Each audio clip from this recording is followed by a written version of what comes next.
have your lordship's leave to resume my submissions. Yes. Yes. Lord, it's a privilege, my lord, to be in this court hall because of its history.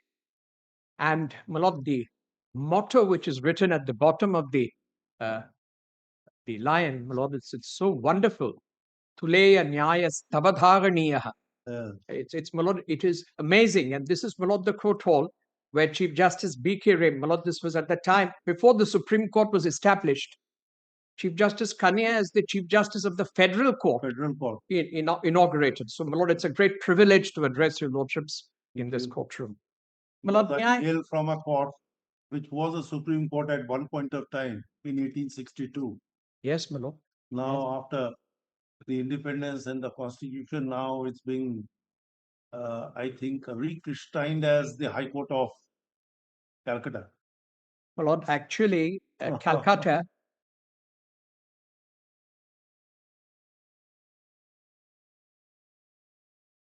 wanted to show two things.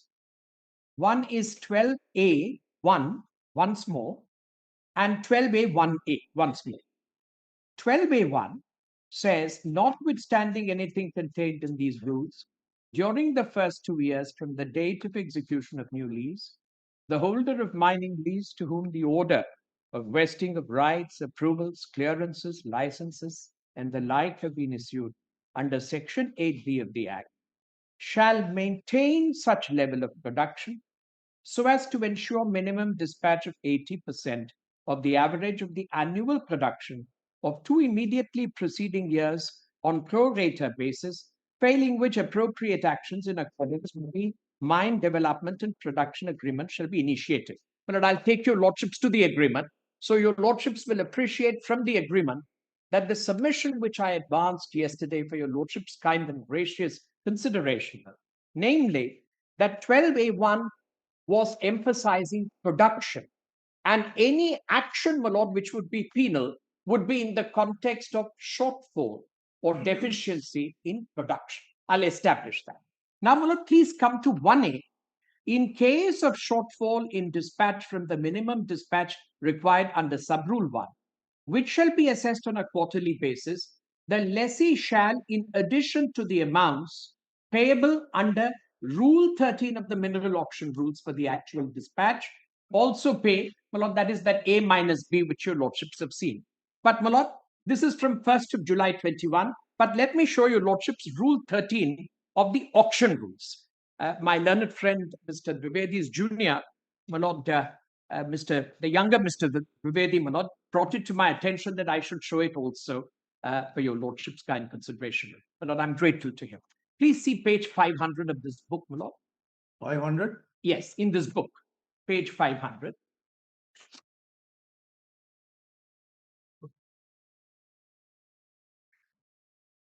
Rule 13, my lord. Payments under mining lease. Yes. The lessee shall pay royalties and dead rent to the state government as specified in the Act and the rules made thereunder. This is 13.1. Well, yes. Royalty is on removal. Your lordships have already seen that. 13.2, the lessee shall pay the applicable amount quoted under Rule 8 to the state government on a monthly basis. That Rule 8, my lord, I had placed yesterday for your lordship's kind consideration. That Rule 8, which your lordships will find at page 491, is that percentage offered. Please see 491. Yes. Rule 8, my lord, your lordships have seen two modalities. Modalities, that's how right. It is to be paid. Yes. This is, my lord, percentage so quoted. So, my lord, my submission was, now let us see the agreement in question, because your lordships will find the auction itself has been conducted on the basis that 12A, even after its introduction in March 2020, was only ensuring that there would be no shortfall in production. Let me make that. Well, Lord, if your lordships, the agreement which was entered yes, prior to coming in this amendment for this particular rule 12A, I think must have been entered prior to that. My lord, what happened was, I'll give you lordships. May I no. just hand over a short? No. Then the question of dispatch was not really conceived of Yes. at that point of time. Yes, yes. And the question of production was the I think the focal major focus which can be visualized. But there are two ways of incorporating a particular terms and conditions into the contract. One is by a bilateral act of the parties. One can modify the contract, vary the contract, or even novate the contract. There is no difficulty. And second, by virtue of a statutory provisions, something can be imbibed or something can be infused into the contract. Because these are the statutory obligations, one cannot go beyond that. Absolutely. This is what it appears to us is that 12A really creates a kind of a contract between the parties that these are your obligations, statutory obligations, which you have to discharge. My lord, I'm grateful. Irrespective of the fact that the word dispatch is conspicuously absent in the contract itself. My lord, I'm so grateful. Your lordships are prescient, completely prescient. May I just, my lord, make it good? What your lordship said is exactly what unfolds. It unfolds, my lord. Just take a look at this document, if your lordships look at it. My lord, please just look at the bids which were issued. The first date, my lord, is 6th of December 2019. May I invite your lordship's attention, my lord, that paper book, item number 5, which I requested, my lord, if that can be presented. Please just look at that document, because it is going to exactly what your lordship said. It is going to unfold that way. How was the bid structured? What were the conditions? What was the draft? When did this rule come? These are the very common things. That right, is why I just yes reacted to it without looking into the. No, my lord. This is prescience, my lord. This is prescience. This is the intuition of, my lord, judicial wisdom. My lord, may I just request your lordship to look at it? Please just hand over. My lord, in writ petition 5215 of 25. If your lordships will kindly take that for a moment. Page. Yes, please just see, my lord, the document. It starts at printed page 49, the tender document. And I just want to read just a couple of lines to show how exactly, as your lordship said, this is how it flowed. Please come to, my lord, 1.1 over the page, printed page 52. My Lord Justice Raman has 52. My Lord, 1.1. This tender document has been issued pursuant to notification of an area with the intent to carry out e-auction for grant of a mining lease for iron ore pursuant to the Act and the rules framed thereunder. And, my Lord, I must fairly point out one sentence in that para, the last sentence. In the event of a conflict between this tender document and the Act or the rules, always the latter will prevail. The latter will. Absolutely right. Now, my Lord, please come to 1.3, the second sentence. The purpose of this tender document is to provide interested parties with information that may be useful to them in making their bids pursuant to the tender document. And in this tender document, if your lordships now, my Lord, proceed to printed page 54. And please look at clause 2.4. Auction rules mean the Mineral Auction Rules 2015 as amended by Mineral Auction Amendment Rules 2017 and from time to time. Then, my Lord, your lordships may see 2.9. Final price offer shall have the meaning given to such expression in clause 81BA. Then 2.12, MDPA means the mine development and production agreement in the format as specified in Schedule 4. 2.19, my Lord, I printed page 55. Specified end use means the utilization of the iron ore by a specified end use plant. Then, my Lord, your lordship turns over the page to printed page 56. And let me show, my Lord, 3.2. In exercise of powers conferred by Section 13 of the Act, the central government has notified the auction rules and the Minerals Evidence of Mineral Content Rules 2015. The bidders are encouraged to acquaint themselves with the Act and the rules made thereunder. Then, my Lord, thereafter, your lordships will notice if I may take your lordship straight away, please come to, my lord, printed page 56 at the bottom, 3.6. Pursuant to sub-rule 3 and sub-rule 4 of rule 6 of the auction rules, the state government reserves this mineral block for specified end use. The minerals extracted under the mining lease shall be, Roman 1, be utilized solely for the specified end use within India. It's for captive consumption. And there was a proviso at the bottom that up to 25% you can sell it in the market. That is, my lord, the proviso just below Roman 2. After this, my lord, if I may take away your lordship straight to, my lord, that is printed page. It will be page 60, my lord, 60. And if your lordship sees this, my lord, 5D, just at the bottom, 5 clause D, my lord, the mineral block has been reserved for specified end use pursuant to the proviso to subsection 6 of 10B of the Act, read with sub-rule 3 of Rule 6 of the auction rules. Then, my lord, please come to page 63, my lord.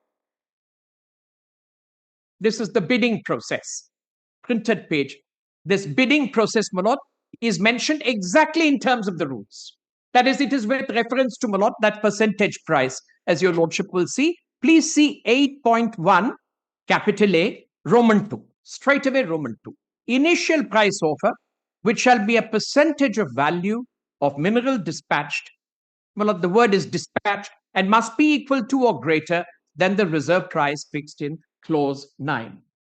Then, my lord, after this, if your lordships will kindly come to, my lord, please come to page 68, printed page 68.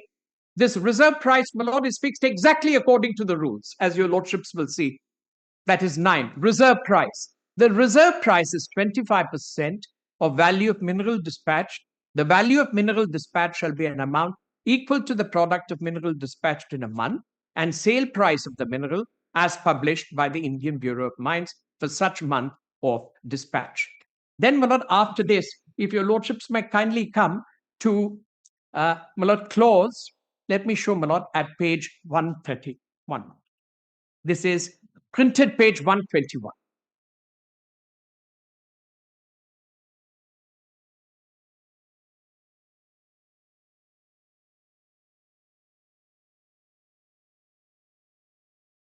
My lord, 7.1.1. The successful bidder shall make monthly payments on the basis of the final price offer. The monthly payment shall be computed on the basis of the value of mineral dispatched. Your lordships notice that. That is 7.1.1. Then, my lord, please see at the same one, come to 7.1.2. My lord, what my lord, the Chief Justice said it was shortfall in production which was in focus, 7.1.2. In case the annual production is less than the minimum production requirement specified in clause 8, the successful bidder shall make payment on the basis of the final price offer on the shortfall of within 20 days from the end of such year. Your lordship notices this. It is in shortfall of production which alone can gather, my lord, this attribution, not, my lord, on dispatch. That's what I'm trying to establish. And please see after this, if your lordships would be good enough to see over the page, printed page 122, my lord, minimum production requirement, 8.1. The conduct of mining operations at the lease area shall be subject to the annual milestones listed in Schedule D with respect to production, the minimum production requirement. And 8.3, any non-compliance with the minimum production requirement would result in appropriation of the performance security and so on and so forth.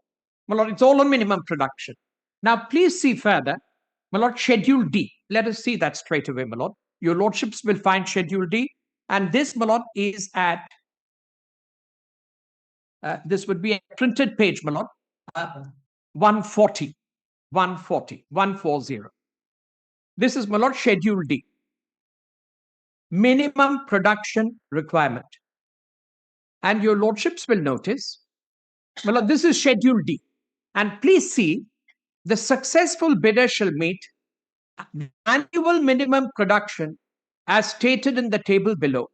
Year 1, Year 2, refer to Clause 1 below. That's, my lord, the minimum production requirement.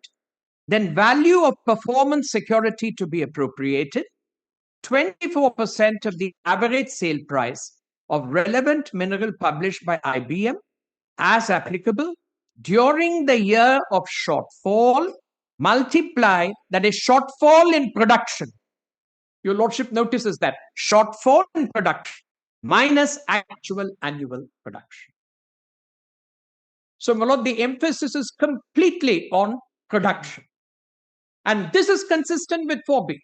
Nobody can, my lord, say that this is illegal. This is what is contemplated by 4B. And, my lord, would your lordship see Roman 2 just on that page itself? Just, my lord, in Schedule D, there's a Roman 2. Subject to the terms and conditions of the mining plan and such other clearances as may be obtained by the lessee, the successful bidder shall be bound during the first 2 years of the mining lease to produce at least 80% of the average actual production of the mine for the last 2 years of the immediately preceding mining lease granted in respect of the said mineral block, or such period thereof during which the mine was operational, and this will be incorporated in the MDPA as the minimum production requirement. This, my lord, is really the summum bonum, if I may say so, of the MDPA. And this is the summum bonum of even 12A1. So if it is read like that, my lord, it's not ultra vires. It is only when you read this 1A into 1 that it is a compulsory obligation of dispatch. Then, my lord, the terra firma gets displaced. What can be summarized from your submission, subject to you correct what I understood from your submissions, from the different clauses of the tender document? The emphasis was laid upon a minimum production, which a successful lessee should ensure. And the dispatch is, I would say, incommensurate with the minimum productions. And if there is any shortfall in the minimum production, then there is a provision for levy of the penalty so far as a shortfall is concerned. It also imbibed within itself the dispatch concept. According to you, this dispatch is actually relatable to an actual dispatch, not a notional dispatch. Grateful. But if we harmonize the entire clauses of the tender, which also talks about that the provisions of the acts and the rules will apply, are inherent and ingrained into this particular document, yes, and therefore they are also applicable. Then in that event, 12A talks about 80% of the production for dispatch, and if it is not done, then the penalty. Well, available for dispatch. In other words, sorry, that's why it talks about the dispatch. So the dispatch, according to you, has to be understood in the perspective of actual dispatch, not a notional dispatch. I am again. Yeah, absolutely right. Talks about a dispatch. Yes. One thing can also be reasonably discerned from all these cumulative effect of the different clauses in the terms, that if there is an shortfall of the actual production, then not only the penalty can be imposed on a differential amount, but the dispatch should also be incommensurate with this notional shortfall. Correct. My lord, your lordship is right. My lord, your lordship used the word discerning. It's, my lord, a theological expression. But yes, that is discernment. Your lordship is absolutely right. This is how, my lord, one has to synthesize the two components of 12A1. And, my lord, it has been so done. Again, my lord, I must say you're prescient. I am now going to show that is how they made the final agreement. What your lordship said is exactly what they have done. My lord, I'll just show one more and straight away take you there. My lord, now please come to, my lord, page, if your lordships will kindly come to printed page, my lord, 154. Now, my lord, we have crossed the bid document. Now, my lord, when the clarifications were sought, please come to printed page 154. Item 18, my lord, tender document. The clause said, specified end-use plant shall mean a plant engaged in the production of sponge iron and or pig iron and steel or pellets owned by the bidder and located in India. And then, my lord, there was a clarification which was sought. Clarity on this aspect is extremely vital for proper planning and submission of bid. Then, my lord, the state said mineral can be used in the plant owned by the bidder and or its subsidiaries. Your lordship saw that. And this, my lord, I'll explain its relevance a little later. Captive mine. Yes, capped. Absolutely right. Now, my lord, the auction takes place in our case on 7th February 2020. 18th of March 2020 is, my lord, the letter of intent and so on. And now let me show to your lordships, my lord, the actual MDP which was entered into, which incorporated 12A1. My lord, by the time the actual MDPA was entered, fortunately, by 12A had come in. And because 12A had come in, as your lordship said, what they did was they put within inverted commas and quoted 12A1. And let's see, my lord, how they understood it. Please see that for a moment, my lord. If your lordships will take for a moment. Printed, my lord, page 162.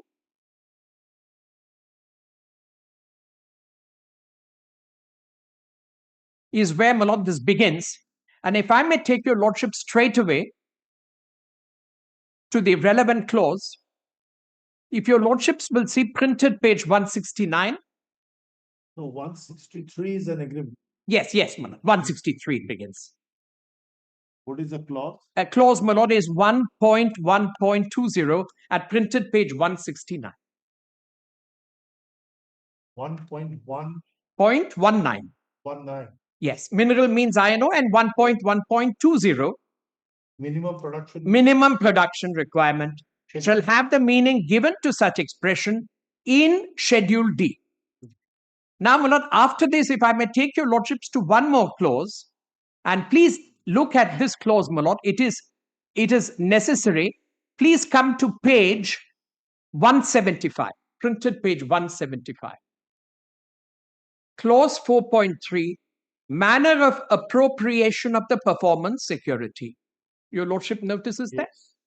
Upon occurrence of an appropriation event, the state government shall have the unconditional right to appropriate the performance security. And see item 2, my lord, failure of the successful bidder to comply with the minimum production requirement as required under clause 8. And now, my lord, let me take your lordship straight away to printed page 179. 7.1.2. In case the annual production is less than the minimum production requirement specified in clause 8, the successful bidder shall make payment on the basis of the final price offer on the shortfall within 20 days from the end of each. That was earlier incorporated in the tender. Exactly. So this, my lord, is related to shortfall in production. This is now, my lord, even after 12A is introduced, and I'm going to show your lordships how they deal with it. Please see, my lord, at printed page 180, 8.1. The conduct of mining operations at the lease area shall be subject to the annual milestones listed in Schedule D with respect to production, the minimum production requirement. And then, my lord, 8.3, your lordship has already seen, lays out the consequences. And now, my lord, let me also show you how Schedule D operates. My lord, that is printed page 196, my lord.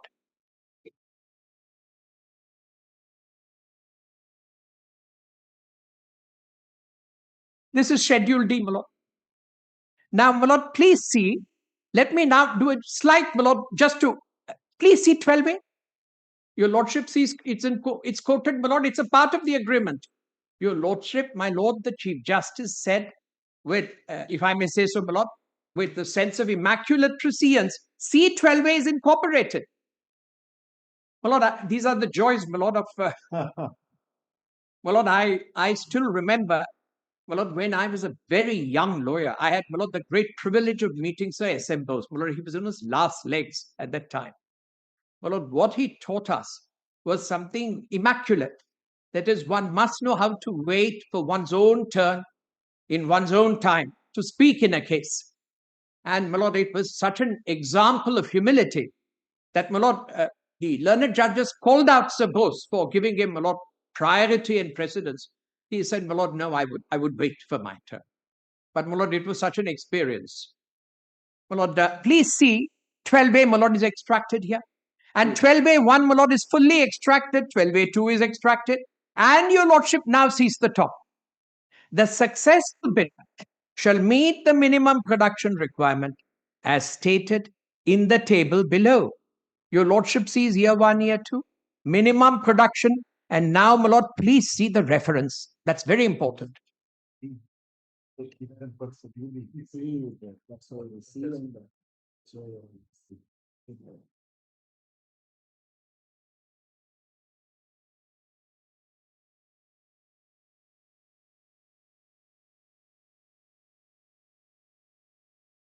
Well, please see in the middle column, minimum production requirement, refer to Rule 12A.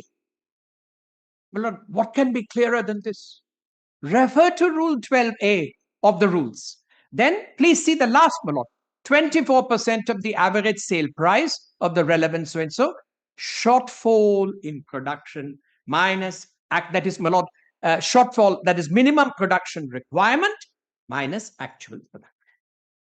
Well, this is the clearest, if I may say so, exposition of what it means to take action under 12A1 is explained here. This is, my lord, the real point. Now, my lord, what does the state say? At this juncture, my lord, let me sum up their case in 3-4 lines, because you must know the best which can be stated from their pleadings. The state, my lord, says that production and dispatch are interlocked concepts. Interlocked, intertwined concepts. According to them, even though, my lord, they acknowledge one thing, even though they say the words in section 4B only use the word production, but borrow that interlocking, which you can see in 4A4 into 4B. This is, my lord, the first. 4A4 into 4B. Now, my lord, the second point which they say is that all these demands, although actually calculated using that formula in 1A, which your lordships have seen already, they say it is also relatable to Rule 12A1, but it is not correct. So these are the 2 points, my lord. Their points are, now the law has said production and dispatch. I agree. I agree today, my lord, dispatch is a statutory term. I'm not denying it. But I'm saying the legislature is a conscious body where it wanted to use production and dispatch as a concurrent obligation. It did so in 4A4. But where it chose, my lord, to maintain silence, my lord, the law is you can't add words to a legislation. That is, my lord, a fundamental canon of construction. Now, my lord, after this 12A, now if your lordship just, my lord, takes for a moment my list of dates. I've just given a very short list of dates. I won't take much of your lordship's time. My lord, please see over the page. Now, my lord, we have already seen Rule 12A. Your lordships have seen item number 9. I've taken your lordships, my lord, to all this. Mine English was entered. Now, my lord, in order to have a subsidiary plan, so that I could, my lord, actually I have produced. Mine is not a case of shortfall of production, my lord. I have produced more than 80%. I have exceeded, my lord, by 2 lakh tons. Even in the first year, I produced more. But I could not, my lord, take it out because I needed for a subsidiary company for consumption. So, my lord, from 18 January 2021, I kept on writing to the government that please incorporate in the agreement the subsidiary company called Amalgam Steel Private Limited. Now, my lord, I must tell your lordships, why did my client do this? My lord, until the subsidiary is incorporated in the electronic system, as your lordships know in Odisha. The removal. Yes, exactly. That cannot be. That's right. So, my lord, all this application, my lord, from 18 January 2021 was finally, my lord, granted. In fact, your lordships will find it was granted in September 2021, my lord, that's serial number 24, after a mandamus was given by this court. It was granted, my lord, only in September 2024. That is after the expiry of the first lease year, my lord. I got it on 3/9/21, and my lord, the amendment to the agreement, addendum, nota bene, that is addendum to MTPA, was executed on 20th September 2021. Now, my lord, if they have held this back, can I today be, my lord, actually mulcted with penalty for the first year? And for the first year, your lordship has seen 1C. It doesn't apply. My lord, in my case, the host ultra vires, 1C, even if you apply 1C, my lord, there can't be a demand, because 1A and 1C, they come in only after 1 year or 1 year after the execution of the lease. So I gave your lordships that date. If your lordship sees the date of the execution of the lease, please see, my lord. 2020. Yes. Correct, my lord. Please see, if your lordship sees serial 20 on the previous page. Serial 10 is the first. That's right. Lease was entered into. Absolutely right, my lord. Absolutely right. 29/6/2020. Correct. And please see at serial 20, my lord, at page 4, after setting out the third amendment rules, note the first note, subrule 1A introduced penal consequences for the shortfall in minimum dispatch requirements for the first time with effect from 1st July 21. Subrule 1C made the provisions of 1A inapplicable to the first lease year. Therefore, combined reading of both the provisions makes it further clear that the petitioner could not be made liable for shortfalls in dispatch in the first lease year, that is 29 June 2020 to 28 June 2021. So, my lord, this is really the substance as far as our case is concerned. And over the page, if your lordship sees the next note on page 5, the state has attempted to make subrule 1A retrospectively applicable to the case of the petitioner. The demand notice to NPSPL for the first lease year is illegal for the following reason: commencement, date of ending of first year, production requirement is 22 lakhs, actually produced 24.82 lakhs. I must say, my lord, in fairness, the state has not disputed any of these facts. None of these are disputed at all. In my case, my lord, it is as clear as anything. And therefore, in any event, my lord, this impugned demand has to go. In my case, on a pure application of the rule. Now, my lord, I just need quickly to point out that notice, my lord, the calculations are by application of 1A. That's the new rule. But let me just show that, my lord, straight away from that demand, the final demand. Just show that. My lord, would your lordship kindly take printed page 284?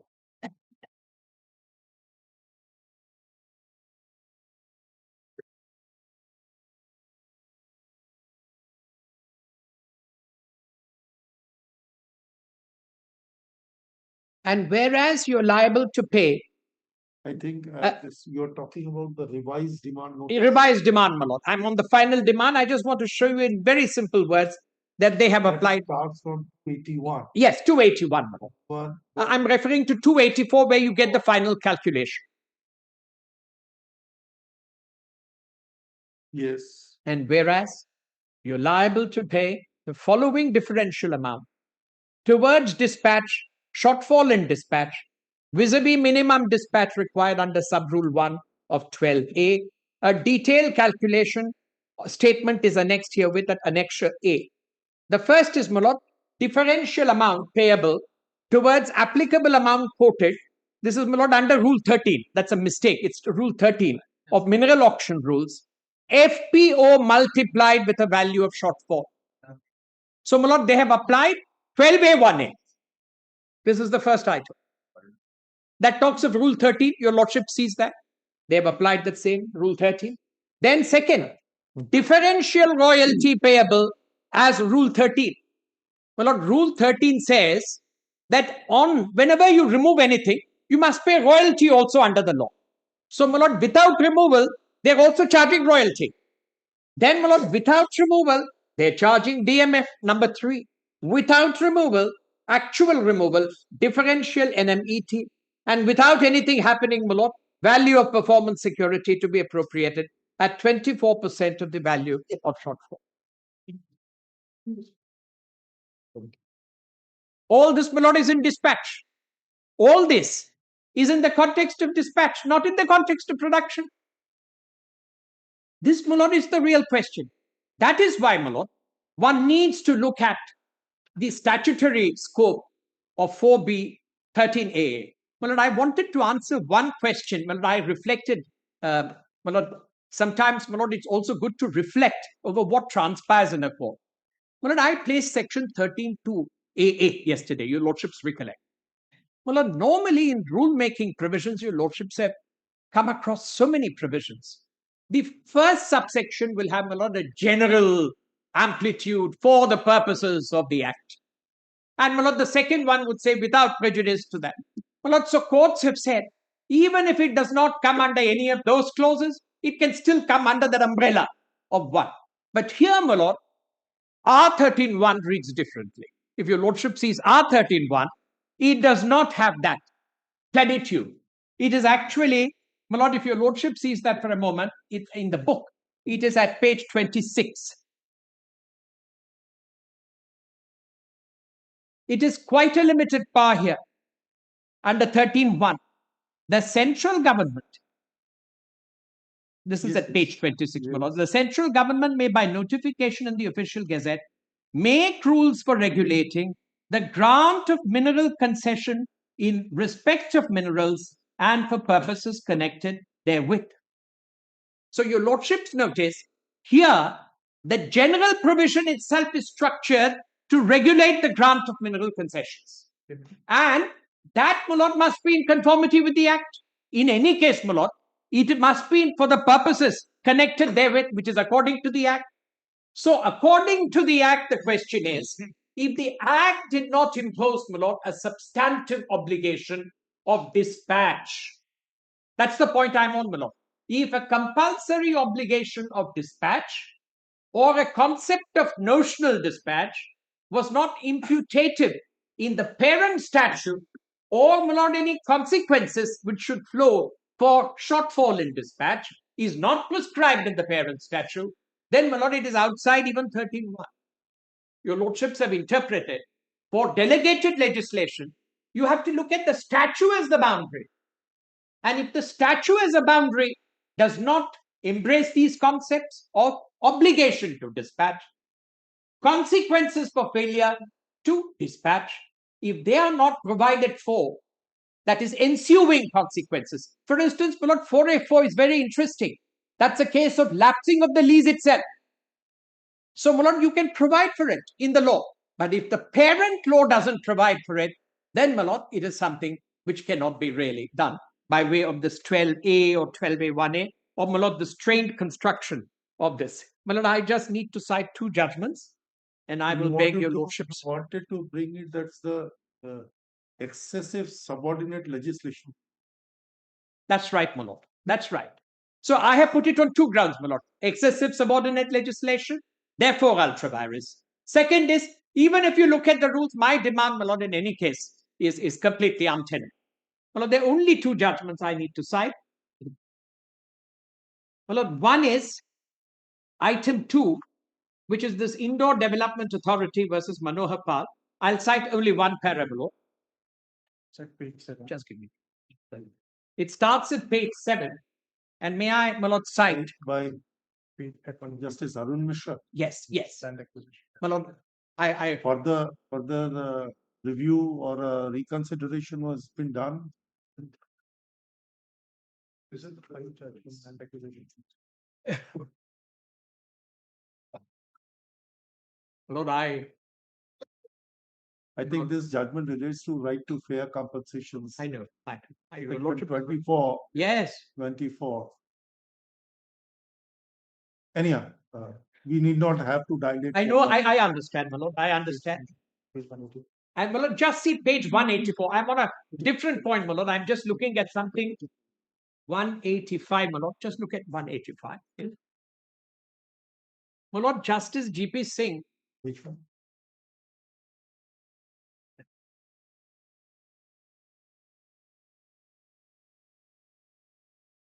My lord, at page 185, para 218. Actually, my lord, I'm referring to this really. The best authority is Guru Prasanna Singh for statutory interpretation. Your lordships recollect. And my lord, there were two competing authors. Crawfords are also one of the very. My lord, Crawford, Cross, and then of course, my lord, Chief Justice Chitatosh Mukherjee loved Maxwell. For him, Maxwell, because of its terse, my lord, very pithy expressions, he preferred Maxwell. Craze, my lord, was again. Craze is good, but the Maxwell is very difficult to digest. I know, my lord. It's very terse. You sometimes feel it's dense. Each sentence, my lord, has to be unpacked. And my lord, the other gentleman, my lord, I just remember, my lord, he was a practitioner in the Madras High Court. He then went to Andhra. And my lord, he was a leading academic teacher and a senior advocate of the Supreme Court who became Advocate General of Sikkim, Vepa Sarathi. My lord, he wrote interpretation of statutes. He, my lord, again was a very distinguished author, and his style, my lord, was completely different from Mr. G.P. Singh's style. Please see this, my lord. What I'm now reading is that extract. When in relation to the same subject matter, different words are used in the same statute, there is a presumption that they are not used in the same sense. In construing the words distinct matters occurring in Section 5 of the Stamp Act, and in concluding that these words have not the same meaning as the words two or more of the descriptions in Schedule 1 occurring in Section 6, Venkatramaya, Justice Venkatramaya observed, when two words of different import are used in a statute in two consecutive provisions, it would be difficult to maintain that they are used in the same sense. So, my lord, this is the answer to that 4A40. Exception is one. Uh, If that word is defined in Yes. that particular statute, Yes. then it has to be Yes, understood yes. in that. If it has, my lord, the same meaning. Your lordship is absolutely, my lord, this is, my lord, the position as far as this judgment is concerned. There's one more. These two fundamental principles. It is, my lord. It is. Fundamental. And actually, my lord, I'm not. They are first principles of law. My lord, in fact, people are very fond of using Bennion on statutory construction. I always, my lord, go back slightly to Crawford because they are more, my lord, more structured, and the evolutionary principles are better set up. My lord, one other judgment, if your lordship just makes a note on the index of this compilation, serial number 5, my lord, that para 18 and 19, this is, my lord, Chief Justice Gavai's judgment, where, my lord, he says if someone has been responsible, or, my lord, what we used to call as blameworthy. My lord, blameworthy was a traditional expression, as your lordships know, like cert-worthy, seaworthy, yes. Blameworthy. Then, my lord, you can't, then the blame lies attached to you. That is, my lord, paras 18 and 19. And yes, that's of the judgment. Yes, because of that 8 months delay, my lord, this is in the context of delay in attending to my request, my lord, for subsidiaries to be included. So, my lord, I wish to now sum up this. I wish to sum up. One cannot derive a benefit from its own wrong. That's the, again, my lord, that's an equitable. Yes. It's a principle of equity. And I, my lord, must say that in some of the judgments of Sir Ashutosh Mukherjee, again, my lord, I myself quite antiquated. So we are also very fond of that. And, my lord, they are actually they are a well trove of treasures, my lord, which all young lawyers must familiarize themselves. And, my lord, there is one. I used to tell, my lord, young juniors that the AIR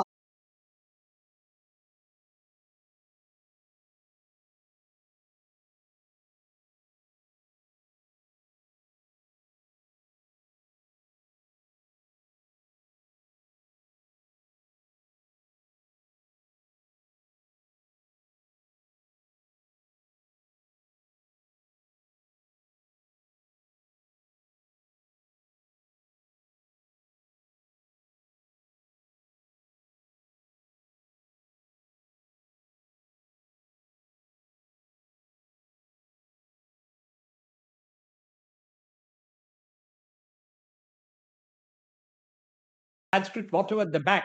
My lord, it is so much of meaning. It the first word is about weighing justice. My lord, your lordships are familiar with it. And this, my lord, is my lord, the long and the short of the case. Thank you.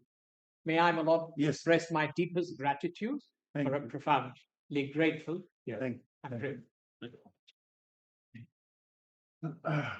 Yeah.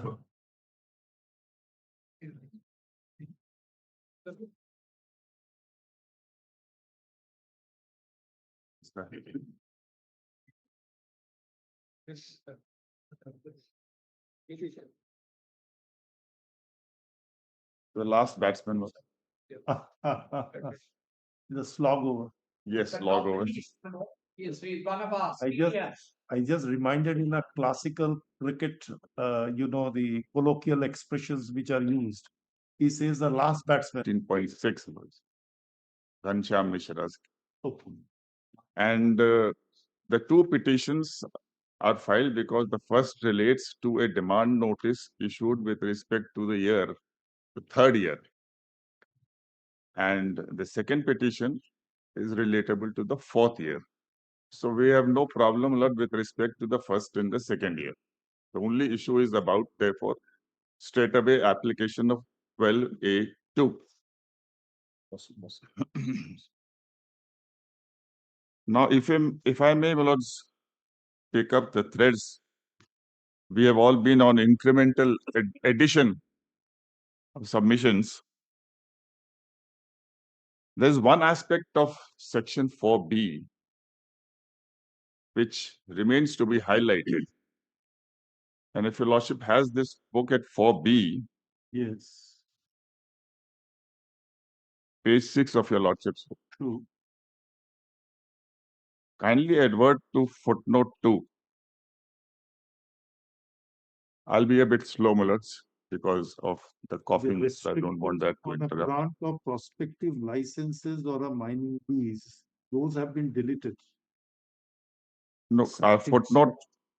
Is it footnote? Is a substitute. Footnote in your lordship's footnote 1. One. Yes, in my So this amendment was brought. With inserted effect from by date- Act 2 of 2020, True. Section 2, with effect from 10/1/2020. True. It shall remain in force for a period of 60 days from the date of assent of the President, that is 13th March 2020, and shall be deemed to have been repealed after the expiry of the said period. No, My Lord, the Chief Justice got this much? Yes. Yes. Yes, yes, I understand. Yes. It doesn't have the whole of it. Lords. Yes. So let me show to them, Lords, the Amendment Act. No. Amended Act is also, I believe, no, that is a 2020. I have the whole of the Amendment Act, what I wish to point out. This book incorporates the amended Act of 2023 I and think this, 2025. This compilation has, Mr. I have made one compilation. I'll Arnav, just hand over Arnav, all the amendments. It has the Mr. amendment. Arnav has That's right. All right, hand kindly over. have it then. Yesterday. This has, It has, my lord, and I have also made a compilation. I think Amendment, Dr. to Singhvi the- just suggest. Yes. Yes, is there. Yes. It's all right. Your Lordship may have it from that. Either from that or this Gazette copy. I've got the Gazette. Yes. I've got the Gazette copy if your Lordship wishes to have that.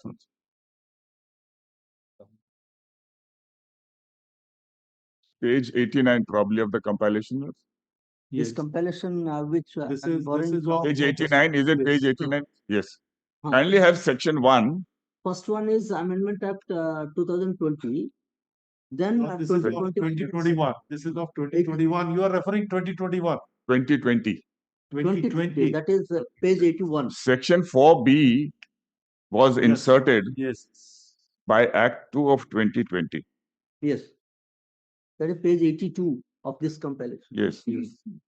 This act may be called the Mineral Laws Amendment Act 2020. It shall be deemed to have come into force on 10th of January 2020 without prejudice to the effect of the amendments made by this Act, it shall remain in force for a period of 60 days from the date of assent by the President, and shall be deemed to have been repealed after the expiry of the said period. What? The Parliament intended 4B to survive for 60 days. It had a life of 60 days, and it protects only those actions which have been performed within that period of 60 days. The initial expression, without prejudice to the effect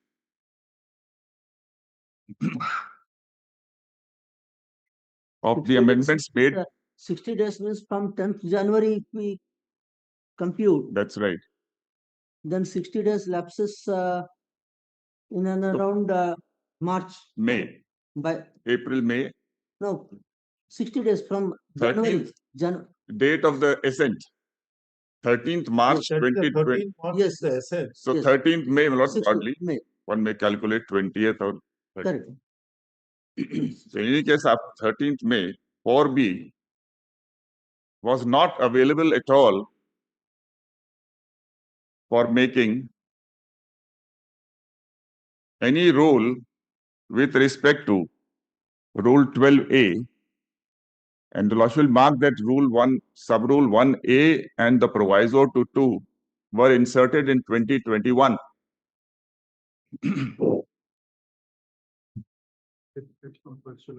If your Lordship turns to Section 2, your Lordship will find that 4B has been inserted by this.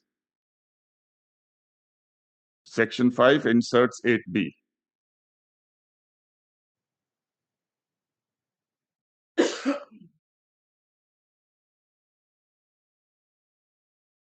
As Mr. Subramaniam, my learned friend, has already submitted, the Lord 13.1 is of a limited character. And that's 13.2. AA. Two expressions had been inserted. Fathoming that why this subclause 3 has subsection 3 has been introduced. If a legislature wanted to incorporate or amend the existing act, so it was not meant to be forever, since the intention of can be repealed by virtue of another amendment that we got, but putting a lifespan of a particular period. What it was the intention and the purpose which according to my understanding, the limited to be achieved. The limited intent was that the auction of the leases which were going to be held, the particular rule which is required to be introduced, to be incorporated in the tender conditions. But that the difficulty, because it says that without prejudice to the effect of the amendments made by this act. Yes. Amendments. Yes. Now there are different ways of incorporating certain provisions into the parent statute. Yes. Obviously, by an amending act, that has to be done through a legislative fiat. But sometimes it is inserted, sometimes it is substituted, sometimes it is added, and sometimes it is amended. Correct. So I think these are the 4, 5, or 6 mode of incorporating those. Does it talk about only the amendments or the insertion also, or a substitution? It protects the effect of the amendments, not the amendments. The expression is effect of the amendments. So whatever has been done in this period, and there was something done. It says that without prejudice to the effect of the amendments. Yes, effect of the amendments. So we have to discern what is the effect, what was done with respect to 4B. And what was done with respect to 4B was Rule 12A 1 and 2 as it existed, as has been incorporated in the tender conditions, which has been just now showed. That was the objective, that they wanted to bring about a default provision for the first 2 years. And therefore, Rule 12A1 and 12A2 were made by notifications, and those notifications therefore survive, and 4B today is there remaining only to protect that effect. Otherwise, those rules would have fallen. Even 12A would not have been available. So the effect is that though 12A 1 and 2 were made, they were put in the tender notice. Based on that, my lord, we made the bids as per the bidding parameters. And then in the MDPA and the lease deed read together, Rule 12A 1 and 2 were incorporated. So that remains protected. That, in my humble submission, was the effect, my lord. So 4B, quite apart from the fact, my lord, that 4B is talking of efficiency of production, which has already been addressed, my lord, to your lordships, and has no correlation with dispatch. That's a separate line of submission. But once, my lord, the 60-day period expires, and that is, please see that not only the first part without prejudice to the effect, it is followed by a subsequent expressions deemed to have been repealed. We are conscious of a deeming provision, but it will make no sense, my lord. Otherwise, kindly see, supposing we say the amendment is inserted, but the amendment is repealed. So what is therefore only way in my humble submission is to understand it is Section that the 8B effect. also, Section 8B has also been introduced in this. Correct. Now let me show to you, lordship, the section. I am grateful. 8B. 8B also, but Parliament reinserted 8B by Act 21. Kindly look at Act 21 now. But they did not reintroduce 4B.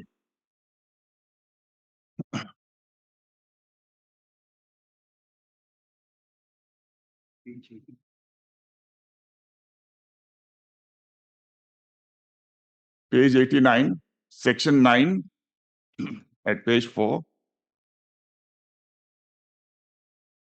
So they reinsert 8B in a different form. Yes. Substituted. Yes. But 4B is not there. 4B is not.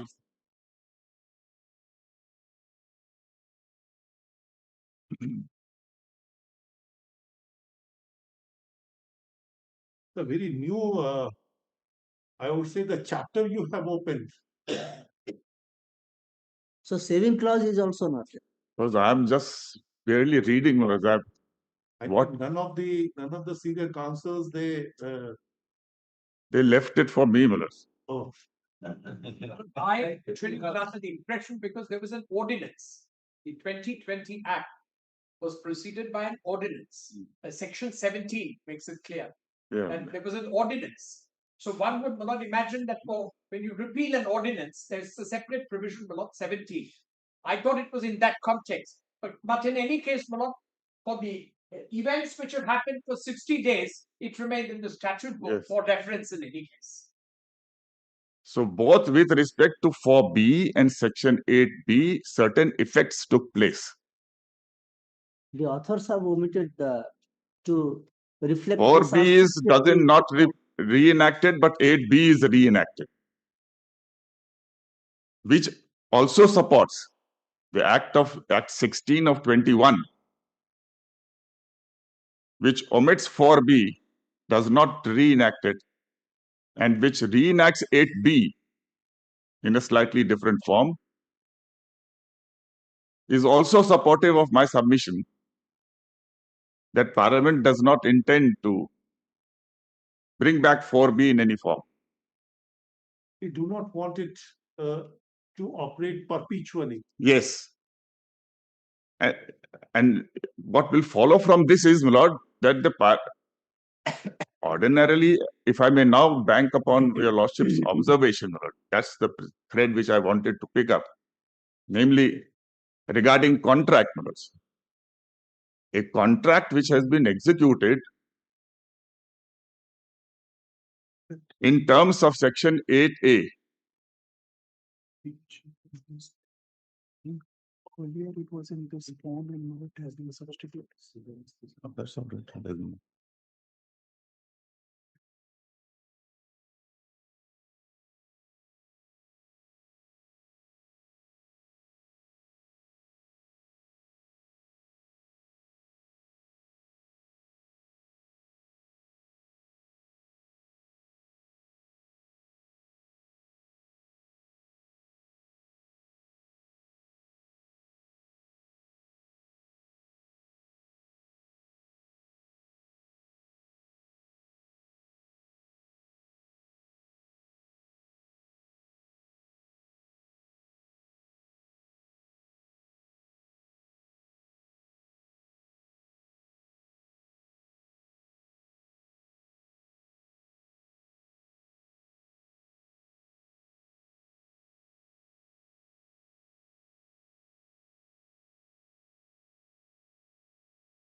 The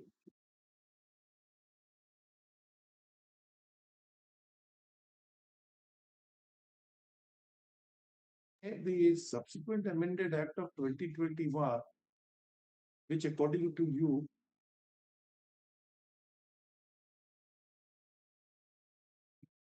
I think inserted section 8B.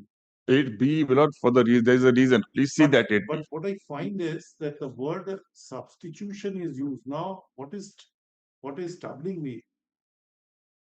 If the word substitution is used, this normally in a common sense, it postulates that there is an existence of something. Yes.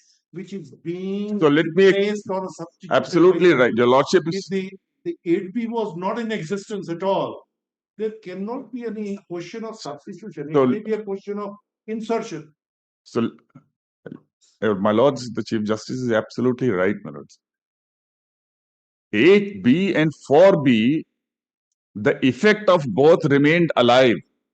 4B and 8B therefore continue on the statute book only to protect For a and period of 60 days, as you say, this, if there is a deeming provision that it will be operative for a period of 60 days, unless there is any intervention through a legislative fiat, by virtue of a deeming clause or a provisions, it lapses automatically and it will not be permitted to occupy the space in the statute itself. no, my lords, with respect, my lord, it will have to remain to protect the effect.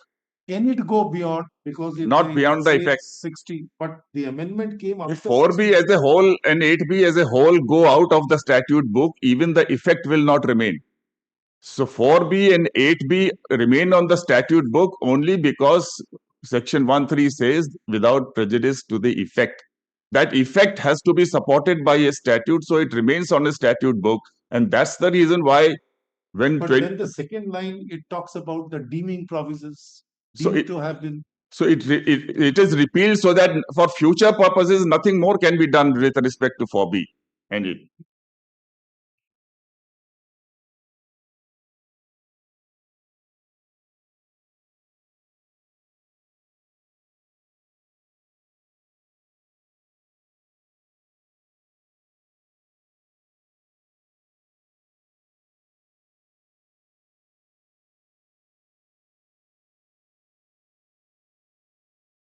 Because from the others in the other state, there was a 1948 act which was the West Bengal Land Acquisition and Regulation Act of 1948. Yes, Manoj. That act, when it was enacted, had a limited lifespan. It says that this act shall remain alive for a period of 5 years. Yes. What the government thereafter did was that whenever the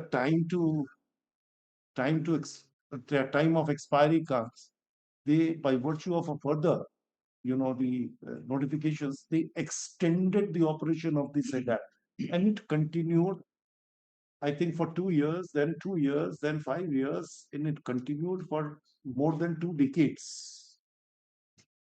And this was done. And thereafter, they thought that they will not further extend. And they brought a corresponding amendments in section 9 of the Act 1 of 1894, that's the Land Acquisition Act, by inserting section 9A and 9B for a particular state. Because the initial concept was that not the acquisition of the property, but the requisition of the property. So the property remained vested with the owner. It's only for the purpose of use of that property by the government. The requisition was done and they were paying the rent for that. But certain portion of the land was used for larger public purposes. So this 9A and 9B was introduced so that you can initiate a proceeding by giving a notice, like section 4, notification that I wanted to acquire, followed by a declaration under section 6. Since the land was already in possession of the government, so 9A, 9B was introduced. You can issue a further notice, acquire it. But it was not extended. So it lapsed automatically, and therefore nothing survives of that act. I was thinking in that perspective, if there was no further extension of these particular provisions, then the moment the 60 days period expires, then it is effaced from the statute book. It is no longer there. That's why the first expression, the first phraseology of Does it mean that it is in fact effaced, is still occupying a very, I think, conspicuous part of the statute book? so it occupies because of the first. It occupies with respect, not it occupies the space because of the need to protect the effect. That's my humble submission. And then what is the purpose? Because one has to understand the real object and the purpose of bringing that particular Amendment Act with such a rider. Then what is what they really wanted to do for this 60 days period? What was the intention? There The was intention- a very laudable intention Yes, of the government when it legislated this Amendment Act. I'm unable to find out Lord, the it is- reason for yes. this Let me unique provision. let me try to address Lord and respond to Lordship's query. Lord. Please recollect, Lord, basis what has already been submitted by my learned colleagues, Lord. The intent was that when in 2015 this central government decided upon a policy of auction, right? Now they inserted certain provisions, including Lord 8A, then Lord section 10B. I'll take your lordship through that, Lord. Now these are the provisions which envisage grant of lease by the mode of auction and for a period of 50 years. And 10B, my lord, envisages specification of the terms and conditions, including the terms for payments, etc. True. Has to be, my lords. Now, the government, when this auction mode was adopted, then the government, my lord, and the leases were yet to expire, some expiring in 18, some 19, some 20s, my lords. Our lease was expiring in 20. So this was the time, my lord, when the government's thinking was that they have to protect their financial interest. 1, 2, they have to provide for a transition period because how, my lords, if a provision is not made for transfer of the approvals which were held by the previous lessee, because there was a possibility that the previous lessee may be A and the new lessee may be B. In many cases, it has continued, but in many cases, different. So if a different person comes, or even if the same person is there, the lease is new. Everybody is a new lessee. Now then, my lord, that lessee will have to again stand in queue and line up. My lord, various approvals are to be obtained under the Forest Act. That is why this 2 year Therefore, 2 years. window. Correct. It was done. That on the basis of what is there, the existing licenses, what are the privileges, the So for rights, 2 years, there. so the initial policy was for 2 years, you continue. In the meantime, 2 years is enough. You obtain fresh True. approvals wherever required. No doubt. Now, that being the position, and there being a need, my lord, to continue the production as before, in the previous, immediately before, 2 years immediately before, that's the production in 12A1. So therefore, they were trying to protect that period, the financial interest. Consequently, my lord, they wanted 12A1 and 12A2. They had to make that rule. And for that purpose, my lord, they made certain amendments in section 13 and other provisions brought in 4B and 8B. Please see, all these provisions are coming. Now, these provisions, therefore, had to be, that's where the effect comes in. So they say we protect 12A1 and 12.2 and we are inserting it into the contracts. Every lease MDPA has incorporated. What was shown by Mr. Subramaniam is also there present in my MDPA. So all 34 leases which were put to auction, they all incorporate 12A1 and 12.2. Now, lest that falls down, having been made, that's the reason, my lord, why they say without prejudice to the effect of. That was the limited purpose. They never intended that 4B should be there so as to enable the governments to make rule to unilaterally alter the financial implications. Everybody is making a bid on a certain basis. And the bidding parameters, which are set out in the tender notice, they spell out in detail they have to. There are warranties and guarantees incorporated, which I'll show to you. So therefore, ultimately, where from do we get? We may have failed because of A, B, or C reasons. In some cases, the government may be a contributory, may have made some contribution in the fault by delaying approvals, as in the case of Mr. Subramaniam. In certain cases, it could be that, since the mining is a dynamic thing, we have to keep on exploring. Every 5 years, the mining plan has to be renewed. New mineral may have been discovered. We have to get it introduced. So the whole mining plan may need modifications also. Now, how can therefore, if one keeps on altering the terms and conditions, particularly having serious financial implications? For example, in our case, it was the lease which I was holding was for specifically only hematite, which is 45% Fe and above. But after the grant, when we were required by the rules to explore, and we have to move from G2 exploration to G1, which is more intensive, more deeper, more wider. Then what was discovered was there was a lot of iron ore which is emerging is magnetite, which is 45% Fe and below, up to the threshold of 15%. Now that can't be sold. There is no market for that, and we have to beneficiate it. We have to set up a beneficiation plant. I'm not arguing on the merits of the matter, but I'm just trying to say that there can be so many reasons,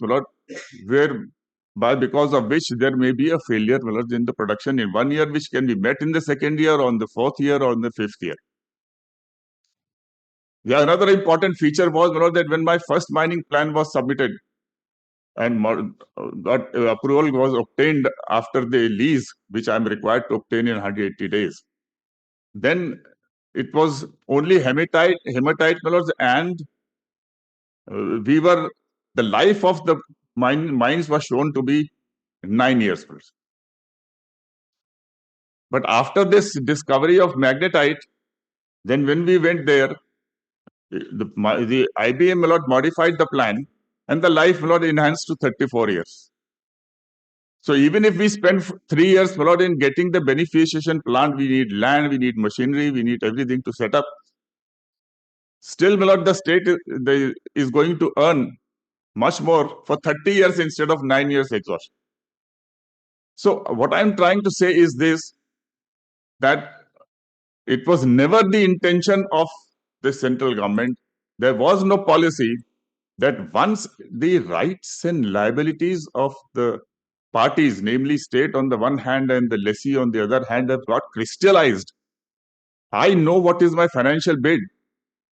I have made my financial bid based on the bidding parameters. I knew that for first 2 years I have to meet. Thereafter, I don't have to meet because MDPA doesn't say it. 12A 1, 2, which is incorporated, doesn't require beyond 2 years. There is no default provision and no failure provision which says that if you fail, then you have to pay it in terms of 1A. Now, if suddenly this 1A is introduced, as in the case of Mr. Singhvi, 2,000 crores. In my case, 1,000 crores. So, this was not envisaged.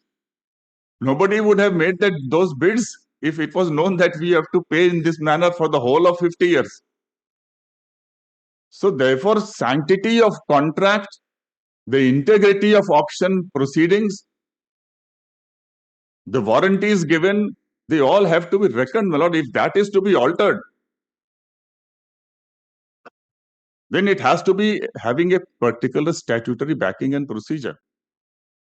This is what my lords were pleased to observe, that yes, contracts are defeasible, they are modifiable, but in what manner? That's where I want to address, my lords.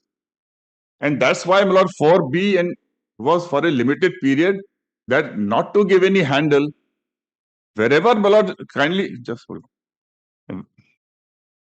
Wherever, my lord, the Parliament intends that the central government may go on modifying things, it has provided in the Act. Kindly look at Section 9. Rule 9, Section 9 is one of the payments which the rules contemplate. I have. What are you? 13 of the books. 13 of the book. Page 13 of the book. Last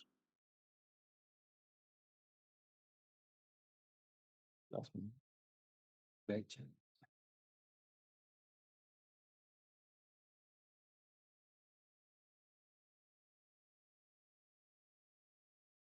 That's the payment of royalty. One moment, Lord. May I have your lordship's indulgence, please? Yes.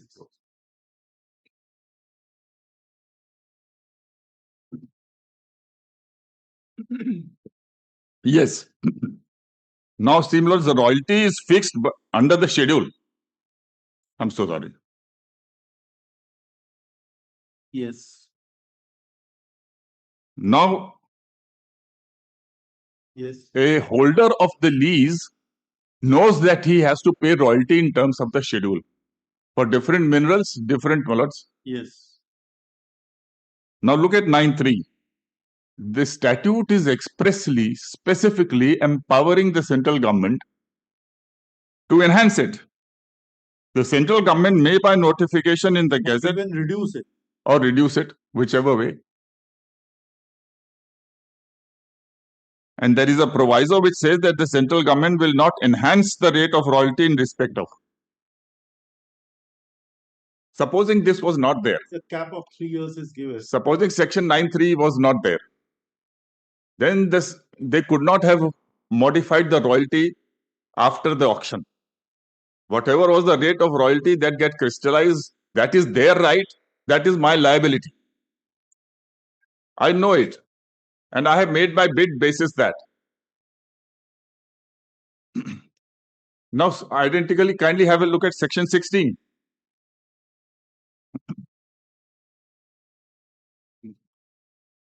Page 33 of your lordship's book.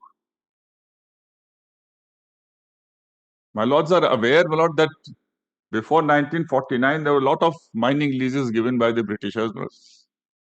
There were sub-leases in existence, and the periods were long. If they were vested contracts, vested rights, in order to modify those leases and bring them in accord with this 57 Act, a specific provision was inserted enabling the central government to do so. All mining leases granted before the commencement of the Mines and Minerals Regulation and Development Amendment Act 1972, if in force at the date of commencement of the Mines and Minerals Regulation 94, shall be brought in conformity with the provisions of this Act and the rules made thereunder within 2 years from the date of commencement, or such further time as the central government by resort. But for this Section 16, those vested rights in the erstwhile leases could not have been modified. So, in order to modify the terms and conditions of a lease, in our cases, my lord, it is the lease which is auctioned. So, once the lease is auctioned, please see Section 8A.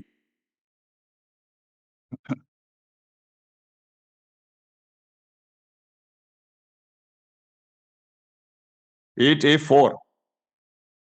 On the expiry of the lease period, the lease shall be put up for auction as per the procedure specified in the Act. So, it is the lease which is put up for auction.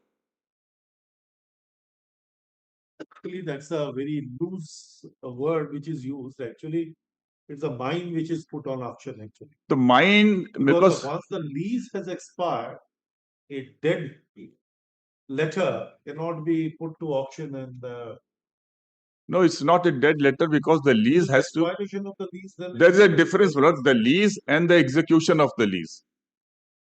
The methodology adopted by the government is that upon a bidding, when a preferred bidder is selected, then that preferred bidder is to it talks execute. about the lease period. When it talks Yes. about the lease period, the termination of the lease or determination automatically occurs. So here on lease, expiration. my lords are absolutely right. 111, I'm thinking of the Transfer of Property Act. So my lord, the Chief Justice is right, my lord. It is the lease which is going to be executed.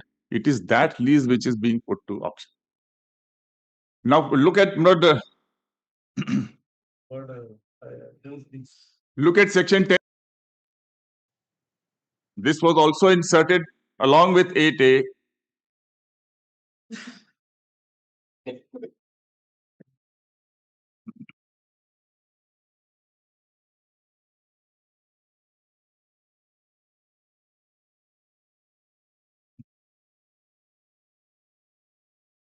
Grant of mining lease in respect of notified minerals through auction. Now, I'm skipping one, my lords, because that pertains to which area and which mineral, etc., and which land.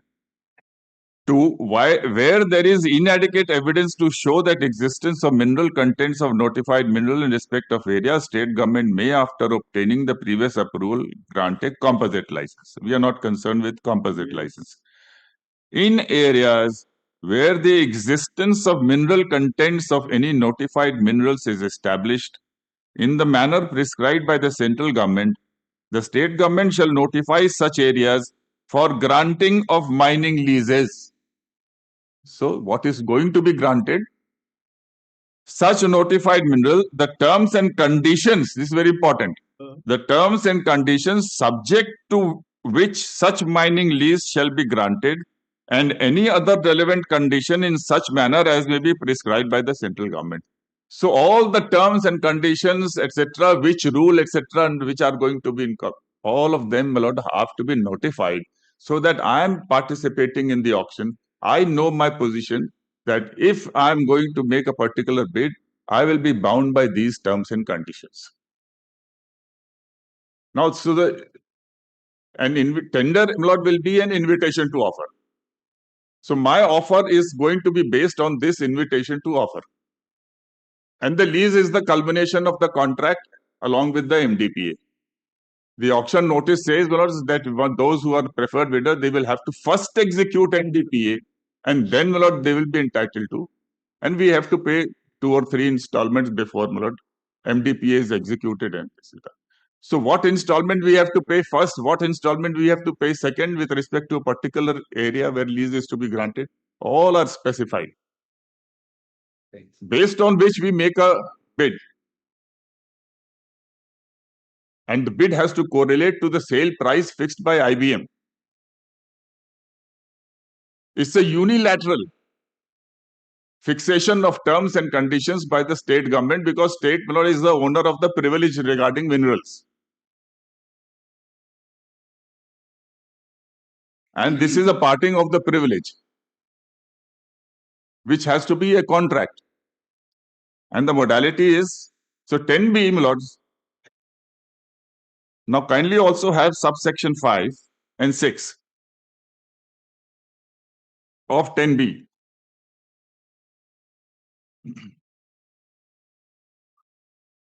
The central government shall prescribe the terms and conditions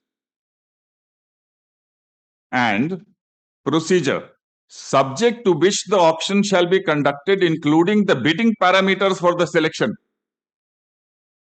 which may include a share in the production of the mineral or any payment linked to royalty payable or any other relevant parameter or any combination or modification of them. 6. Without prejudice to the generality of subsection 5, the central government shall, if it is of the opinion that it is necessary and expedient to do so, prescribe terms and conditions, procedure and bidding parameters in respect of categories of minerals, size and area of mineral deposits and a state or states subject to which the auction shall be conducted. So 10B is a, my lord, fulcrum for the holding of the auction. It contemplates information being transmitted to the prospective bidders that these are the terms and conditions which have been fixed. This is the bidding parameter. This is your liability, and this is the right of the state to get. And based on which, my lord, we bid. So once the contract crystallizes and the lease is granted under 10B, then, my lord, I submit that, my lord, certain vested rights accrue and certain, my lord, liabilities also, my lord, get fixed. Now, if that contract, my lord, is to be altered, in my respectful submission, my lord, as my lord the Chief Justice observed, my lord, can be altered only in one way, that is by statute. A rule cannot alter, my lords. That's the first submission. That too a rule made under Section 13 with the limited scope. There is nothing in the Act which enables the central government to make a rule to modify the term and impose any liability it wants. It would then be hit by Article 300 capital A, my lords. Deprivation of property without authority of law. Law would mean statute.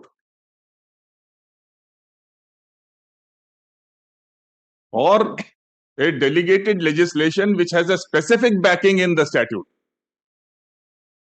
like Section 9 and Section 16.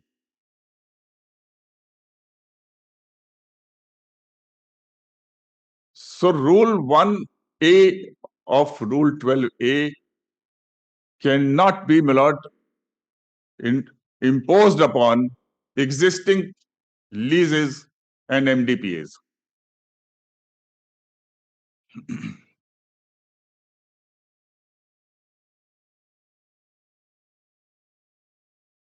Yes. Article 300 capital A, my lords, have been construed in a very wide manner. It includes all kinds of property, tangible, intangible. And here it is, what is involved under 1A is 2,000 crore, 1,000 crore, hundreds of crores, just for some certain defaults, which may be on account of natural causes. As in our case, we don't know what Mother Earth is going to give us. We excavate and we find there is something else.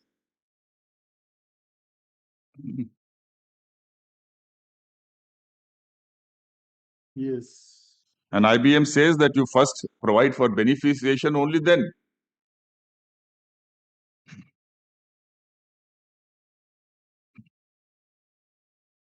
So whatever you wanted to prescribe, the central government must make the rules. That's why it says, Miller, that provision came in 4B with a repeal. It blocks. Once 12A and 1 and 2 are included in the contracts, the contract stands frozen. If the parliament wishes to empower the central government or the state government or any authority to modify the contract law, then it must amend and give a power just like Section 9 and 16. That's my first submission, Lords.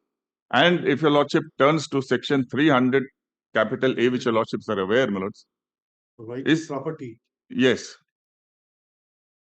The expression is save by authority of law. And it's similar to 265, tax. 265, no tax shall be levied or collected except by authority of law. In one case, except by authority law, in other way, save by this. It means the same thing, differently That's phrased. the transition. Actually, it was there in the Yes. Part 3 of the Constitution as a fundamental right Yes. to hold the property. Then by virtue of an amendment taken off. And now it is recognized as a Constitutional right, human right, and definitely saved by authority of and law. it really makes no difference in my humble submission, my lord, that whether you put it in Part 3 or you put a separate part, my lord, ultimately it's the Constitution which is speaking. A vast distinction, protection of our fundamental rights and Section of a constitutional rights are two different facets. My lord, the importance, for example, judicial review flows from some other part, my lords. Equally That important. is brought Equally, as a basic without structure, that, my lord, without that, all this cannot be protected. but that is considered as a basic structure. Yes, which is still higher, my lords. Fundamental right is a basic structure, judicial review is basic structure. And my lord, slowly we are, my lord, coming back on the property front also. In the property owner's case, lordships have given a restricted meaning to 39B. 31C also has got restricted, my lord, it was struck down when attempt was made to expand it to cover more fundamental rights.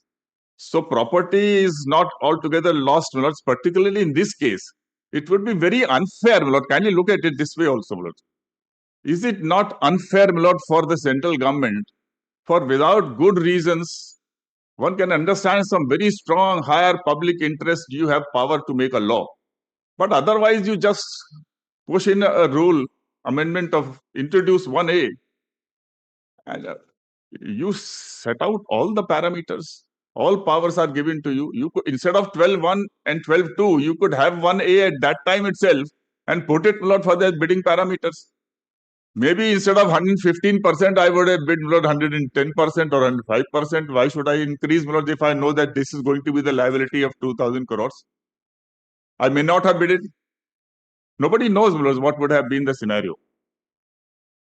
So therefore, the integrity of the auction contract, once executed, confers vested rights. Only law can alter it. It can't be done in this manner by a delegated legislation.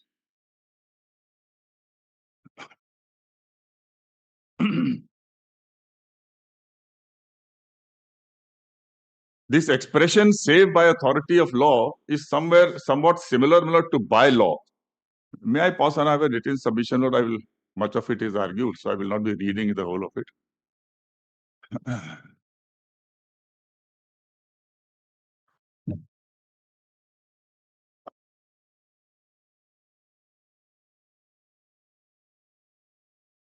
If your lordship looks at page 1, I have given out, Lord, the interplay of the mines and minerals is an interplay of MMDRA Act 1957 and at least 6 rules. First, under the evidence rule, I must find out what mineral is there. A geological survey report. Then auction rules, how it will be auctioned, how it will be granted. That is mineral conservation rules. So all these rules have an interplay. Before, my lord, one gets, in para 4, I have mentioned about 10B, which is a basic provision for grant of auction leases. I have set out, my lord, section 3, 4, 5, 6 at page 4 and 5.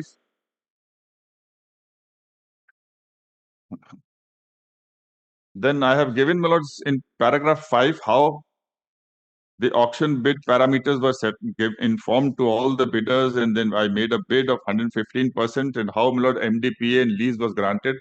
I'm not taking your lordships to my own MDPA because it is more or less identical with Subramaniam's MDPA. My lord, he has already shown to your lordships.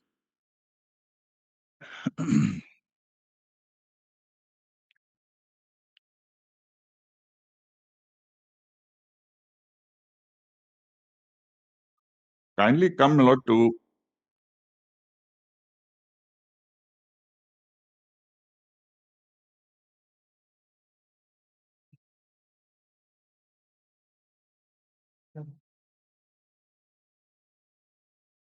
paragraph 11. It is submitted that the rights and liabilities, particularly of financial nature, cannot be departed from by any party unilaterally. That's Yes. why I said the unilateral Yes, variation. that's precisely what your lordship observed, my lords. A concluded contract can certainly be altered by parliament, by law. That's why some basic submission, my lord, not by this rule under section 13. Assuming that section 13 is supporting 1A. But it's a law, it's a statute in that sense. A subordinate legislation or a delegated legislation is always regarded as has a statutory flavor or Provided statutory. there's only one proviso, that statutory provision which is supporting the rule is empowering the rule making authority to alter the existing concluded contract. What I really thinking, because the rule making power is always the subordinate legislation uh, promulgated by use of the rule making power is always tested on the anvil of whether there is a power to make the rules in the parent statute. So that's the first fundamental thing. That's right. That's the first. And in the context of contract, the second fundamental principle would be, is the statutory provision supporting it, empowering it to retrospectively alter the terms of the contract? True. That is why I say, suppose if the rule making power says that the authorities can make the rule regarding the continuance of the existing contract, regarding the commencement of the existing contract, regarding the rights of procedures and the rights of the existing contract holders, then in that event, if they enacted the rule giving a modalities, I think that is permissible. That is So section 10B contains no subsection which says that central government can make a rule altering, my lord, the terms of an already. So I appreciate what you wanted to say, that unless there is an express power to make the rules with regard to any variation or a modification of a contract which has already been entered into between the parties, by virtue of inserting a particular rule into a rules subordinate legislation, it does not really impinge upon the existing contract, and they are not bound by it, and therefore cannot bind. Yes. And for which I am relying upon section 9 and 16 as an illustration that express empowerment is there. And whereupon, my lord, if it is altered, I have to pay the altered amount. Yes. There is no such provision in 10B or anywhere else. In fact, my lord Justice Raman will remember, my lord, in the entry tax matter, my lord, the 9 judges have said regarding tax, of course, the provision should be, limitation on the taxing power should be by statute and express and specifically.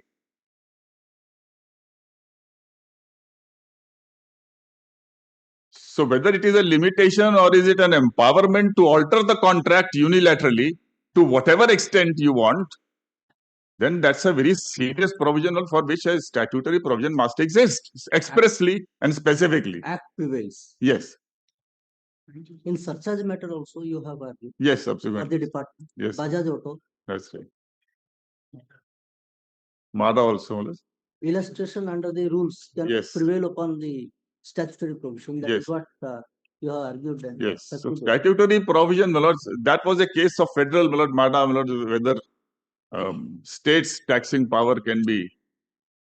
This section 9 of this act is modifying, my lord, taking away the taxing power of state, my lord, which was accepted by the 9 judges bench.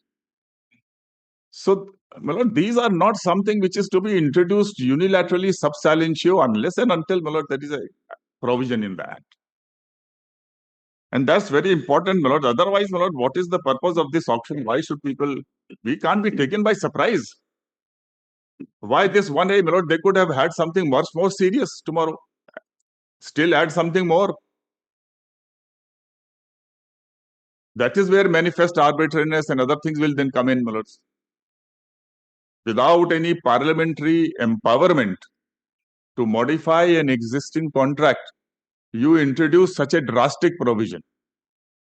And a provision which is absolute in nature, conferring no discretion. Just pick up the minimum production. What is being done is the first year and second year minimum production is being adopted automatically for third, fourth, fifth, 50th year. And based on that, apply a calculation, royalty, etc., all that has been submitted, my lord. where it leads to.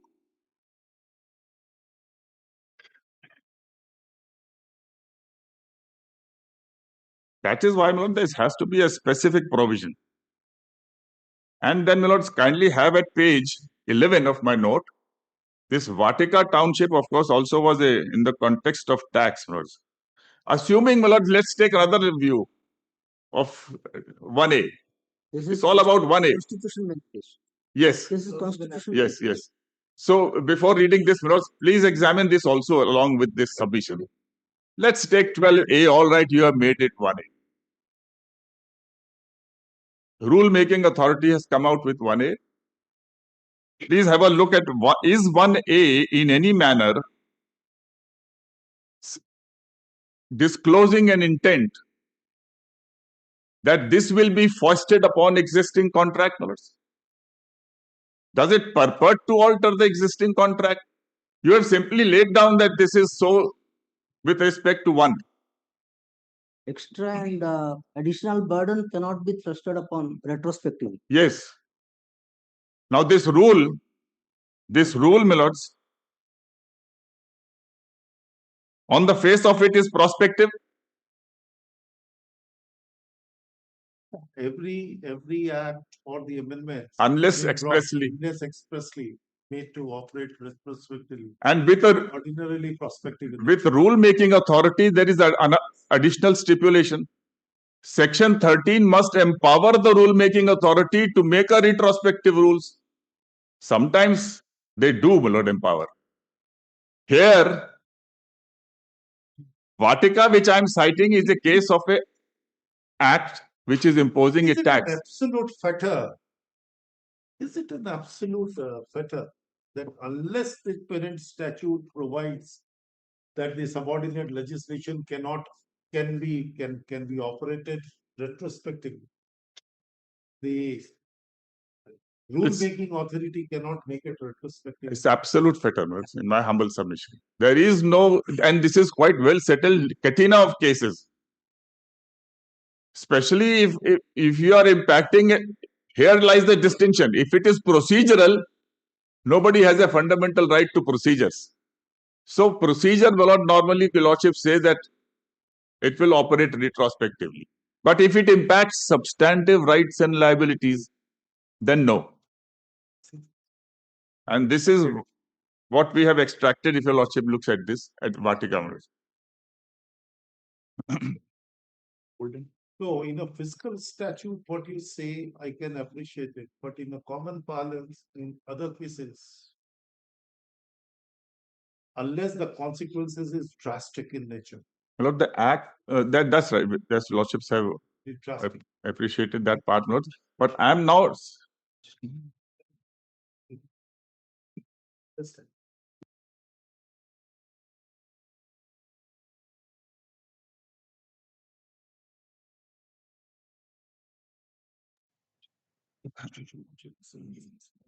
Kindly have page 11, Lord. This is regarding Vatika, you have said. This is legislation. And court is saying this, there was no express retrospectivity attached. Therefore, the question was raised by this the union was that this is retrospective because it is clarificatory. Then now look to what court says, my lords. Just one paragraph. Two paragraphs I've extracted.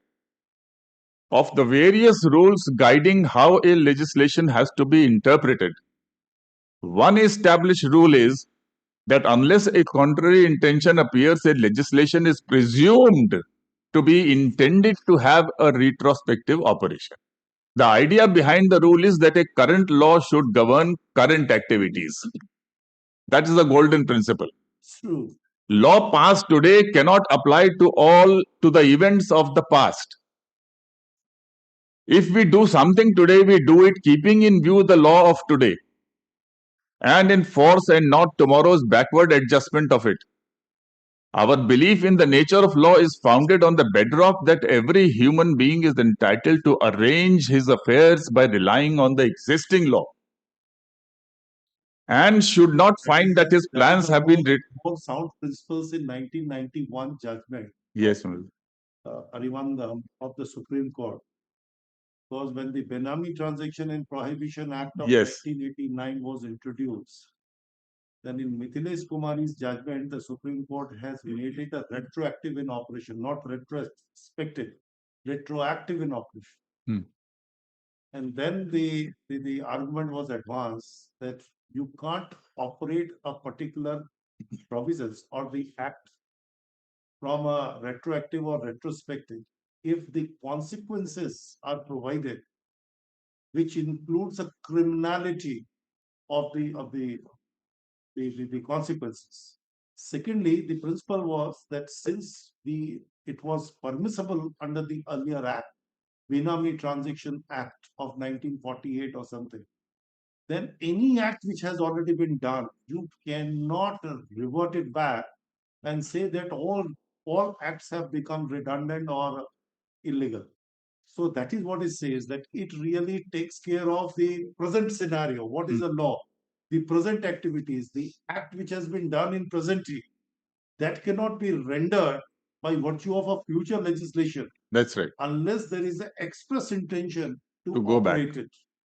So that was the argument, and within 2 days, that judgment was overturned. Yes.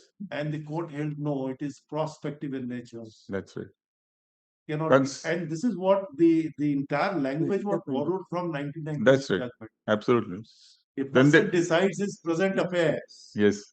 by taking into consideration the law which is prevalent on that day, then he cannot be penalized, or that action can be said to be a void or a illegal because Quite of the future. Yes. That's a two very Yes. fundamental. Sometimes your lordships have distinguished by saying that this is not really retrospective, but just drawing upon the facts of the past. I do not know But the operate- distinction between these two words are used, retrospective and retroactive. Yes. Exactly. I do not know, Mr. Subramaniam may be able to give a light on that. Now, I do not know the distinction between retrospective in operation and retroactive in operation. Retroactive is an effect theory, From and retrospective is by application. more or less, a sound same. That's why I say the line is so blurred, very difficult to draw a very clear line in between them. Somewhere it says that when it is to operate from a particular date in a anterior to the act, it's called retroactive. Some says that no period is provided, unlimited, it is retrospective. Yes. I do not know which one is correct. It's just like that 265 says except with, and the other says save by authority. Anyhow, yes. Then 29, if I may just read that bold portion, thus legislations which modified accrued rights or which impose obligations or impose new duties or attach new disability have to be treated as prospective unless the legislative intent is No clear. doubt about it. So therefore we need a specific provision. Procedure. And if your lordship turns over the overleaf, para 35, the bold portion, now it is well settled rule of interpretation, hallowed by time and sanctified by judicial decision, that unless the terms of a statute expressly so provide or necessarily require it, retrospective operation should not be given to a statute so as to take away or impair existing right. More so, a fortiori for a delegated legislation.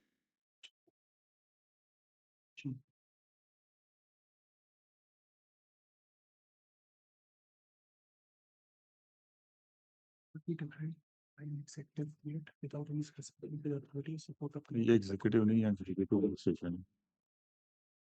Delegated. Just leave it. Leave that.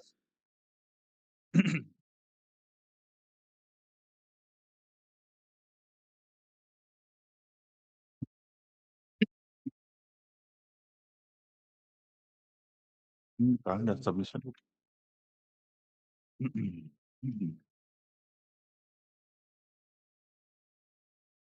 Then at page 14,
to Rule 10, Sub-Rule 4 Also, of the auction rules, mineral auction rules.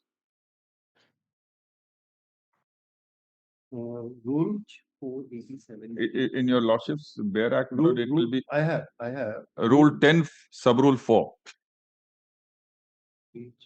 Yes, the successful bidders Shall sign the mine development and production agreement with the state government, obtaining all consents, approvals, permits, no objections, and the like as may be required under applicable laws for commencement of mining operations. 5. The successful bidder shall pay the third installment of the upfront payment subsequent to the execution of mine development and production agreement, and upon such payment, the state government shall grant a mining lease to the successful bidder. The mining lease shall be executed by the state government within 30 days of the date of completion of the conditions specified and shall be subject to the provisions of the Act and the rules made thereunder, provided that no mining lease shall be executed on expiry of a period of 3 years from the date of. So therefore, my lords, the requirement of MDPA and the requirement of the lease and the terms and conditions, they are intended by Parliament by virtue of Section 10B. 10B is the overriding scheme regarding auctions. And these rules all, my lord, go to enable the execution of the two agreements. Now, therefore, the objective is very clear: to crystallize the rights and liabilities. And once that is done, then, my lord, ordinarily and without a specific provision in law, express provision which empowers alteration, the contract, etc., ought not to be held to be altered. And even if it is altered, that also remains subject to judicial review on the basis of various manifest arbitrariness, etc., which has already been submitted. Now, my lords, kindly turn to to page 14. Very quickly, my lords, I'll just point out. Para 14, the expression property in Article 300A of the Constitution comprehends all kinds of properties, including of a monetary nature. I have extracted, these are the exact expressions. And I have given 4 cases, my lords. KT Plantation is the lead, again, yes, plantation, Constitution bench, paragraph 1. Intangible, whatever, everything is implied within yes, the property. word property. Unless the expression property, my lord, and it's a constitutional provision, has to be liberally and widely construed, as the lordships have said, my lords, always, unless there is an express limitation. The expression saved by authority of law is similar to the expression except by authority of law used in Article 265. Just as no tax can be imposed except by law made by the legislature, similarly, there can be no deprivation of property as contemplated by Article 300A except by law made by legislature. Then Bengal immunity has been cited. The most famous celebrated judgment. Yes. I have marked with bold the relevant portion, overleaf, page 15. And as the name suggests of the company, this immunity was granted by the. Yes, that's right. And the court goes on, just look at this expression highlighted. It is, however, clear from Article 265 that no tax can be levied or collected except by authority of law, which must mean a good and valid law. So it's not enough that there is a law of Parliament, it must be a good and valid law if tested on the available parameters.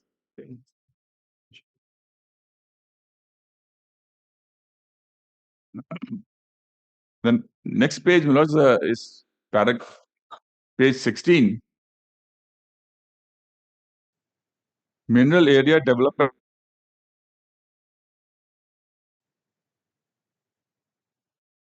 There was a debate, on one aspect. What is the distinction by or under law? And this is para 51.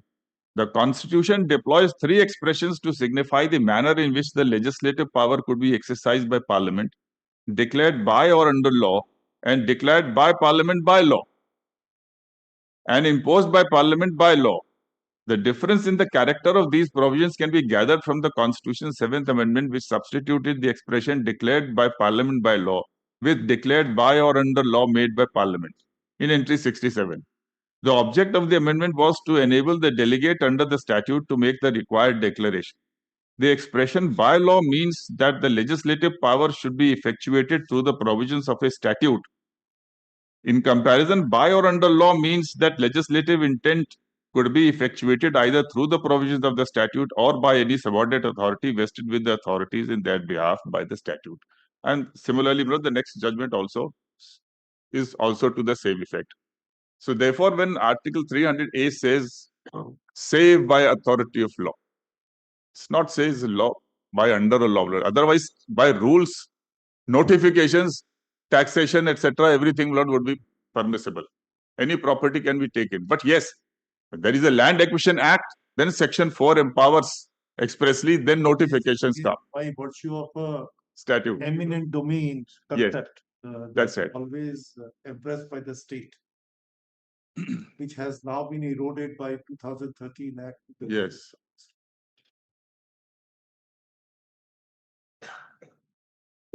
So consequently, I submit not because of the constitutional provision, because of the general legal position with regard to alteration of vested rights, substantive rights under a contract. Now,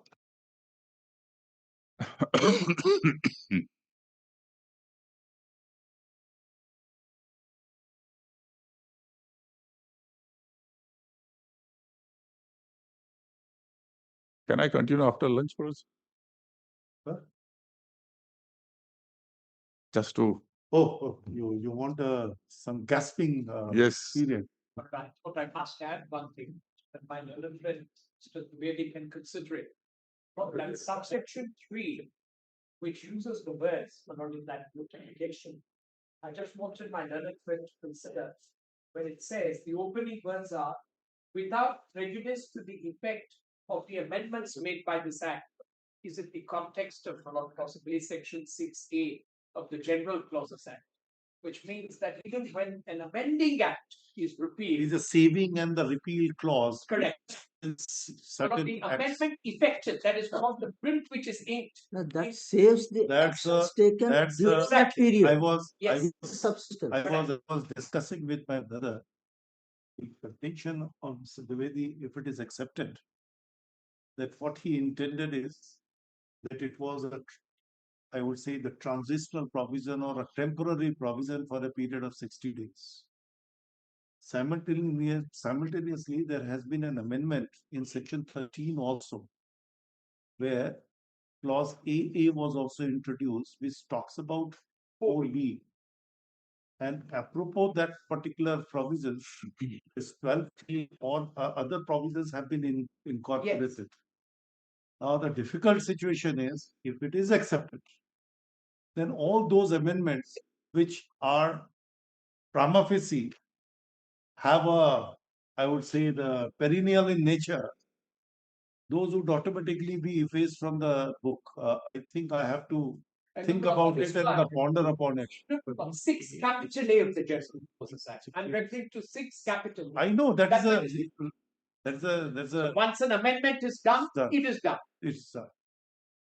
That's why subsequently the Parliament says that the purpose of the Amendment Act, once it is over, it cannot remain, and then that is called substitution. Dropped.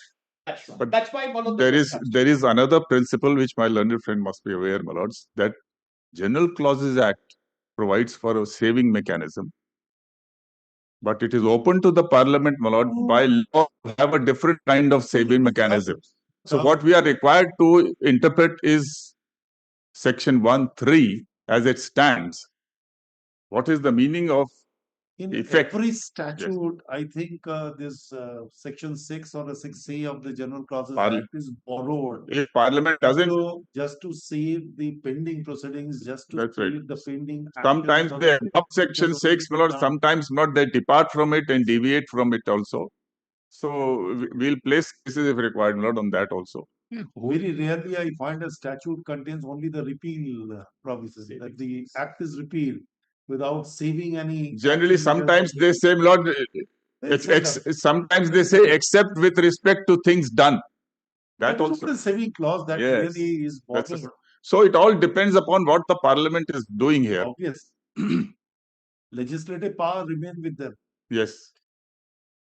But may I have your lordships leave the note to return, because I have to return the note daily, if I may have your lordships leave. Always. On a humorous side, on lighter way, the string is not that strong to prevent you from leaving. But I'm still. My lord, item number 4, my lord. This is wrongly tagged, my lord, and can delete it. In this case, my What matter number? WBC 460.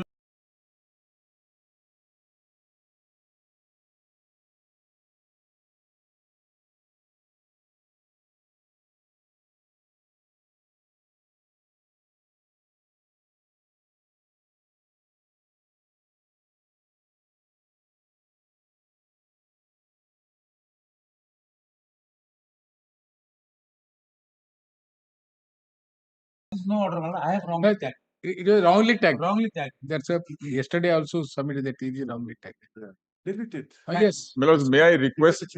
My lord, may I He will request? be safe. He will not have to answer this argument. No order. My lord, the whole arena is coming out 2015 onwards. Refreshment. This many amendments has been made. But He's may I not request first that time it the is lordships amended. will be fixing a date for the learned attorney general, or they can finish it off He has suggested me to half an hour on the next day. December 15th. But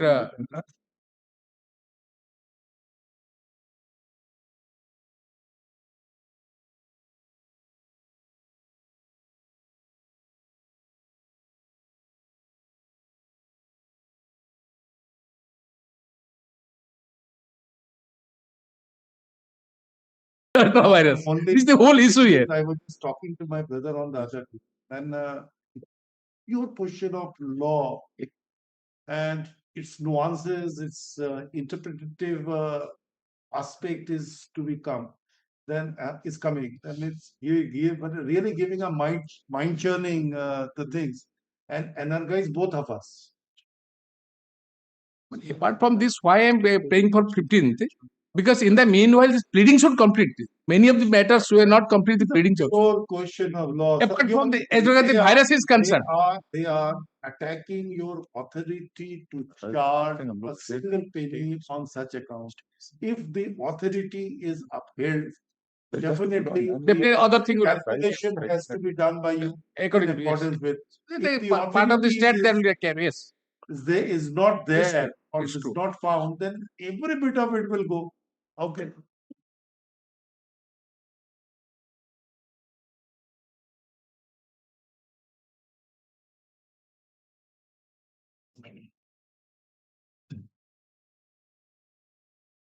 Sir.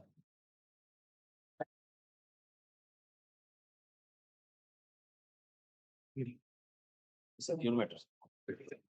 Item 19, sir. 19.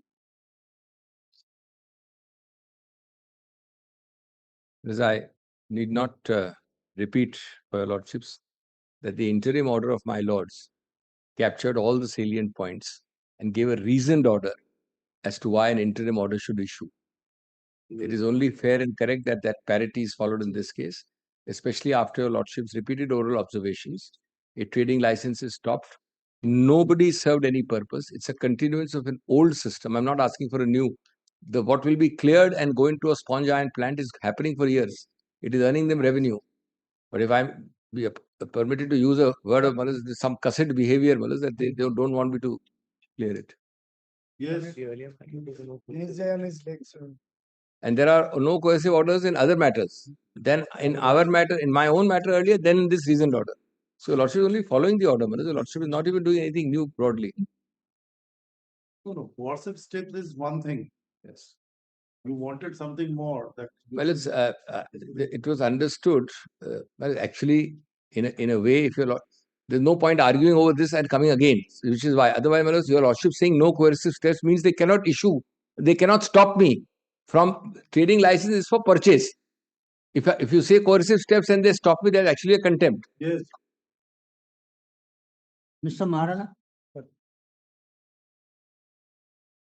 He's pressing for interim orders not to stop his. Interim order is on the state. Let I have instruction in this matter today. CP stocks. Well, it's 30th, it expired to their knowledge.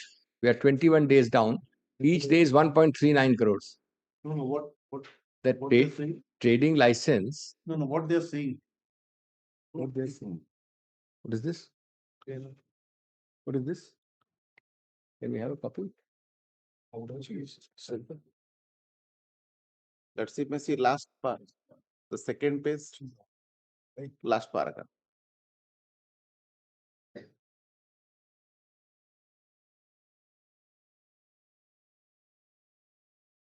Oh. They are saying that they stopped the mining operations. The lease that was my trading license.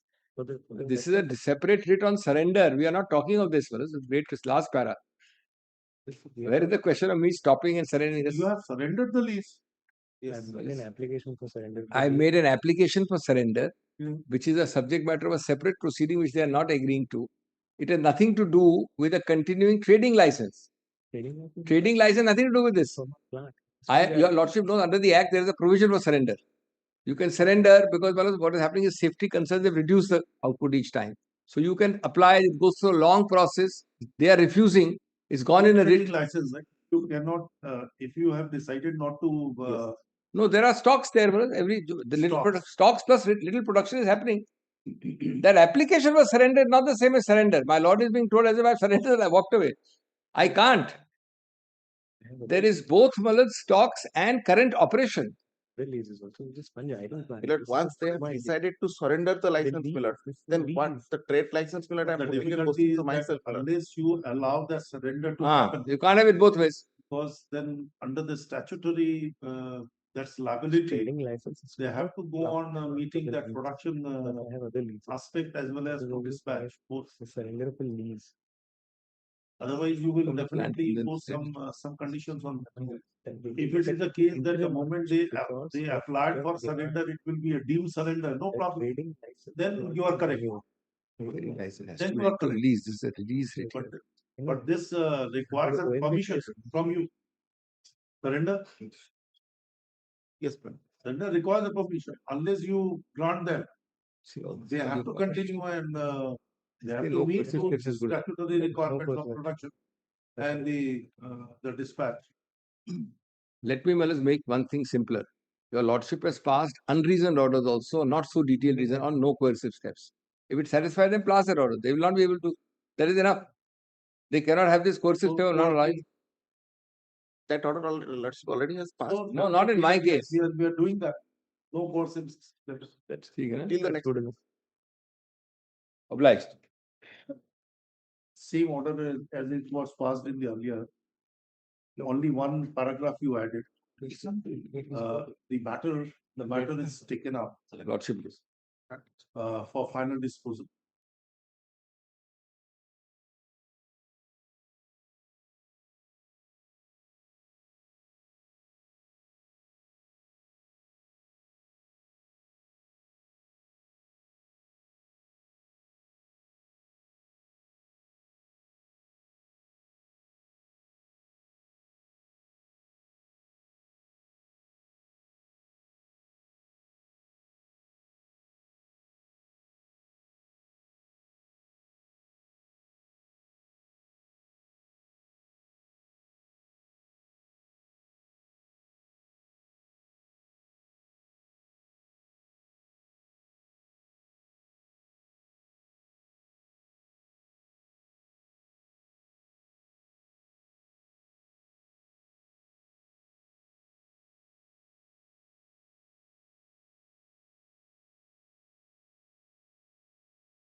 Extensively recorded.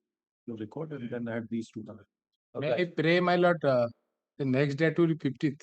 Again, he is to confirm me.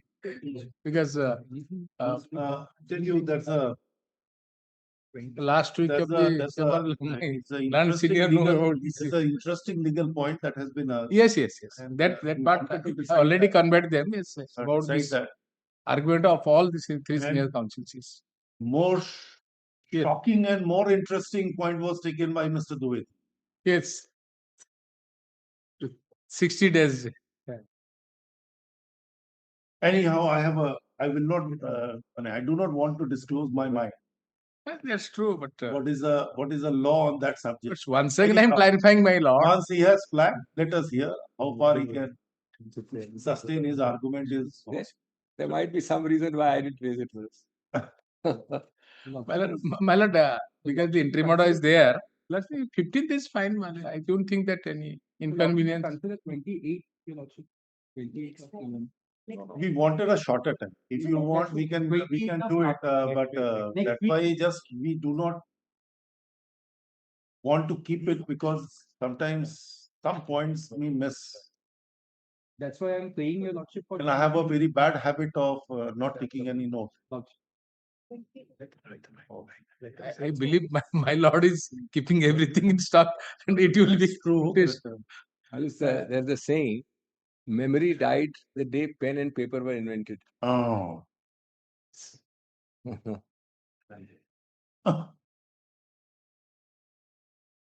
15th is fine. So, 15th one day. borrowing the title of a book, shorter time before it fades from my memory. Before memory fades. You may consider next Friday, your lordship. Next Friday. Not possible because he has given 15th time. He has requested three times to me. Because Trivedi, he's asking for Trivedi. Mr. Trivedi is continuing his arguments on the next stage of listing, your lordship. yes, It will be a piecemeal argument. Any day in the first week of December, your lordship. That is what I was also thinking. If you really wanted a Second time, or third in general, we will address all the three cases because he did not coming with point is one. Yes, yes. He need not have to go on each aspect. Yes, exactly. So I am saying that same day it will be again on 15th we will conclude it. That's what. These kind of a hearing matter, if you want to do it on a weekend, I am ready to do it. I did two of matters there on a weekend. That was certainly Where there were 60 councils arguing councils. It is better to be there. I would be agreeable subject to allow this question. Because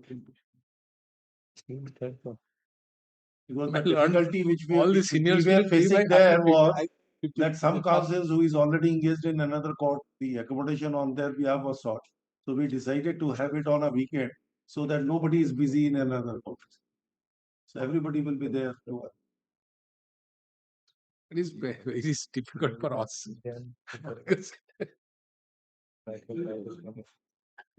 What to do? Your lordship, any day, second or third, since my largest senior is asking for accommodation on behalf of the Attorney General, the state is also yet to answer. So they No, I appreciate if I fix a date, it will be a piecemeal hearing. They will again renew the prayer. The difficulty is this. I appreciate the other part of your interest. Well, we are all ready. We have almost finished. The gap should not be much. Now that your lordship says that really there are a lot of law officers, in case the AG is in difficulty, he has a whole team of law officers. Ultimately, if he's in difficulty. Because that's really because we will. It will be a futile exercise. I tell you, for 6 months. Practically 1 month. I am trying my best and I convey everything. 15, more than 3 weeks. Well, what I'm praying, my lord, let's 15. If any positive sense will come, then I can convey all the counsels within it. Because today I'm trying my best to get it. It's same. No, please say the bench has requested to accommodate. I convey this. I'll convey. Unnecessarily. Already conveyed, and once again I'll convey.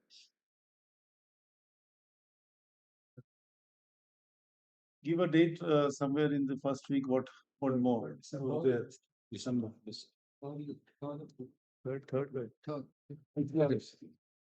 Third. Mr. Tarun. Third. You're saying third? First week, any day. Entire first week from starting from first, ending with 5th. Tell me any day. I need that. Very embarrassing question, my lord. I can't neither this side or this side I can convey anything. But she's fixing that. I just convey in this. This is the debt fixed by the obliged. Which one? Or second, Or, third, or, fourth, fifth, or, what? or lordship fixed on 10th also. 10th is the last week of this. First, First week, the 10th third, and fourth, and 15th hardly makes any matter. yes. Then it is better to go for 15th instead of 10th. The lordship approve of third, Manoj, we'll see what my lord friend has And senior several people to depute also, Manoj. Third. Deeply obliged. The first item has to say retain its position on the board. It will retain its position on the board, my lord friend is saying. Whatever The way. continuing matter. Yes. But Deeply obliged. Very deeply obliged.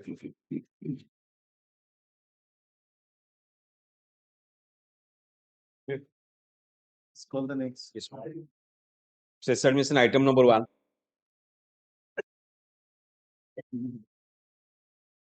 My lord. May it please your lordship, my lord. My lord.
My lord, the forest land has been utilized for non-purposes area.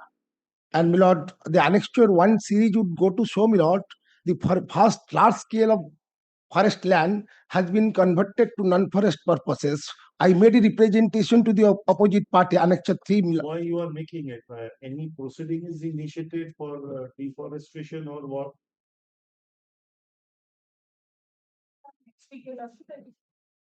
To take an instructions and come back on the next week, next Wednesday. Yes. Obliged. Item number When it is a PI. No, from the next week there is a dedicated day for the PIL. sorry, Tuesday. Tuesday, it will come on Tuesday. It's a Tuesday week. Obliged, my lord. Item number 2. May I please your lordship? Here the petitioner is the applicant in respect of a tender matter for construction or work or development of the river bank. Detailed particulars of the tender is at page 12. My tender has been rejected on technical ground. The technical ground. Yes, technical ground is bid capacity is not furnished, but bid capacity is not furnished as per the. Where Your lordship can return to rejection order. Rejection order at page 46. 46. There are 2 tender I had applied on annexure 5, page 46. Yes. It was rejected on the ground the tender, it has been rejected for the above tender as per clause number 4A and of section 2. Section 2, your lordship kindly turn to page 14. It starts with 14, page 14. Relevant portion is but page 15. Your lordship kindly turn to B, my lord. Satisfactory completion of similar major item of work. And this is the requirement. My lord, I must have completed this work and I must have experience to do this type of work. And last 5 years, I have to give the details. The bidder, last paragraph, your lordship. The bidder should submit the attested copy of certified copy of authenticity in the enclosed bidding document from the concerned superintendent engineer, executive engineer, competent authority in charge of execution regarding execution of major item of work during the last 5 years. I have given, my lord, kindly have a glance. Similar work.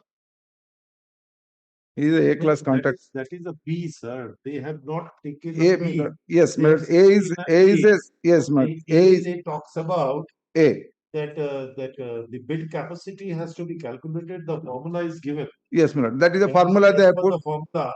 Yes. According to them, you should. Yes, madam.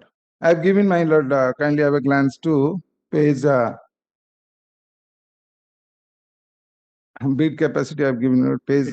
It should come. Yes, page more than the estimated cost. Yes, page 36. Kindly have gone. Similar tender accepted, my lord, but my case has been refused. You will have to turn to page 36. Yes.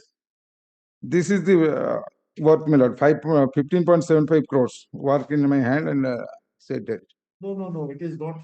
I do not know. That is. That is the bid capacity. On the basis of that, I have got. You have participated in any other tender? Yes, that page 35. So have they declared you or be successful on this ground? Yes, but I have been doing this as on date also that 15 crores work is pending in my almost since last 4 I have been doing. You'll also kindly turn to page 35. This much of work I have done. And page 33, the certificate given by the authority.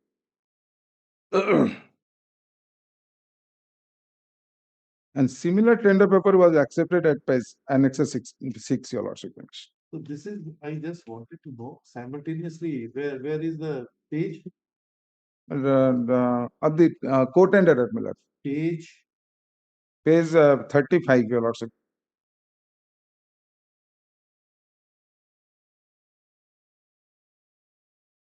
Gross turnover, page 33 rather, sir.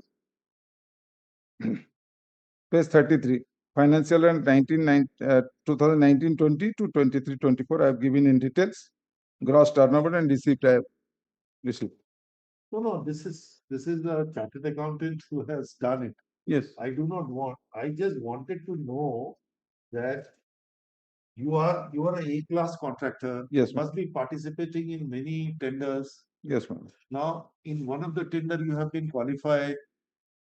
If they contain the similar kind of a formula. Yes. And if the value of that contract is similar to this, then I can very well understand. Yes, madam. You'll also kindly see the work certificate I have given. Series starts from page 25. Work performance certificate. It was given by the opposite party himself. Sir, it is not that you have not done any work. It is whether you really comes qualified as per the formula. As per the formula, yeah. if it is calculated, it is for them to calculate. So it is I have calculated and they found that you are not eligible. But 15.6, you have also given the total capacity I have given, my lord. That goes much more than the formula they have. But the formula has to be, you may have worked for 20 crores in the last 50 years. But according to the formula, they assess that you have your work comes say around 12 lakhs. And this is the tender for 15, it is 8 crores. This is for 15 crores. So you do not meet because they say that you must cross. That's why I would like to draw your lordship attention to page 12. Page 12 is the expert on that. Exactly, my lord. Not an expert. They have also not said that this formula I have not fulfilled. But the work total EMD is, your lordship, is the estimated cost We can't enter into those aspects. 8 crore 37 lakhs. These are the nuances, we can't do it. It is 8 crore, but similar Annexure 6, your lordship, let us. Show us that the identical persons. Yes, ma'am. Page They show Annexure 6, your lordship can return. Annexure 6. page. I do not. Sorry, They do not page, flag. it starts with 46. I have given the entire document of that fellow who was successful. Page 56, your lordship can return. 56. Yes, 56. It starts with 47. Annexure 6, entire document I have given. Page 56. That he has also given the same document, same data. What? That this much he has done. This is the bid capacity. And I was also successful by showing this particular bid document. In the last previously 10 works I have done on giving the same document. Take an instruction and come on. When is the next? Your lordship. Monday week, you come. Monday, the connected matter is also fixed, your lordship. That there are 2 tenders, both have been given. Item number 3. Your lordship, permit me, I can come with a calculation also. Come with the calculation. Show us the calculation. Give me question. Item number 3. The petitioner challenged the clause 3 of the excise policy matter, wherein he was debarred from lifting the 180 ml bottles of liquor bottles. Lordship has passed an 180 order. ml. Why don't you take out all the matters and fix one day? We do not want to keep this matter in this fashion. There are 2-3 matters which really requires immediate disposal because they are piling up here unnecessarily. Give that, put a whole list of it and list one day for hearings. Let's call the next. Item number 4. Net legal. Your Lordship, this is a common matter where the Tahsildar cancelled the auction notice of sand surrey, but after the amendment 2022, the power has transferred to mining department. And this cancellation is done by whom? Tahsildar, my lord. Where is the order? It's a order under Annexure 1, my lord. It's a similar matter, only page 18. I just wanted to see the dates. 23/9/2025, your lordship. So how can he do? Yeah. But your lordship had directed the Tahsildar to transfer the files to mines department, and then And thereafter you take a decision. After giving me.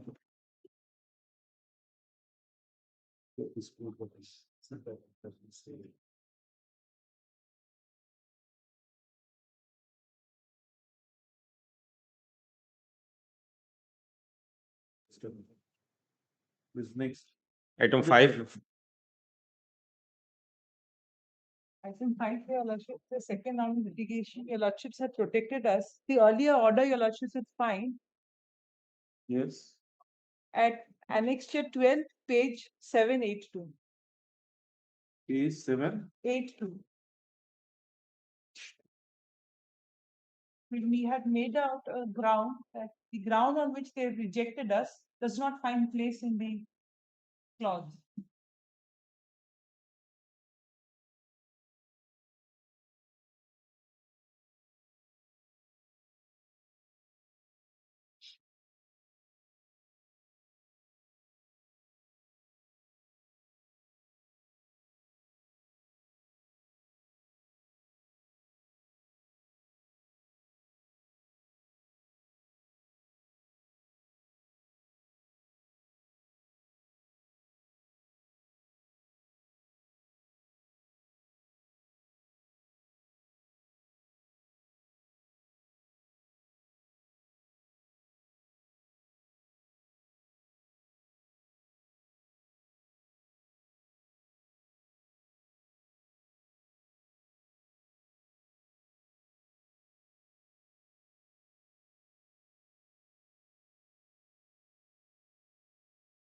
You have already approached the tender grievance redressal committee. Yes, Your Lordship. They have not taken any. No, Your Lordship. The impugned order, the earlier impugned order, and the present order are absolutely similar. Replica. Yes, Your Lordship.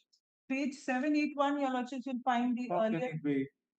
Let us carry it on to page 788. Huh? That is the order is going here.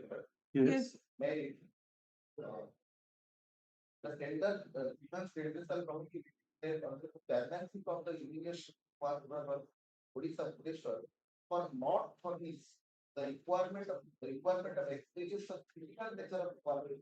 This part, as for. No. This is the intimation of the decision taken by. So you have already approached. Yes, Your Lordship. So thereafter, this is the order which has been passed, which is, Your Lordship, what had happened is this is what they had stated while disqualifying us. Then Your Lordships had examined the clause and they found that there is no requirement of a separate bridge experience. And then there was a submission from the other side that your representation is there. And after disposal, the same thing they have written. So there is no change. And we had made up two grounds. One is I have given experience. But this judgment which you are citing before us, 782, Lordships. but it does not talk about. Your Lordship,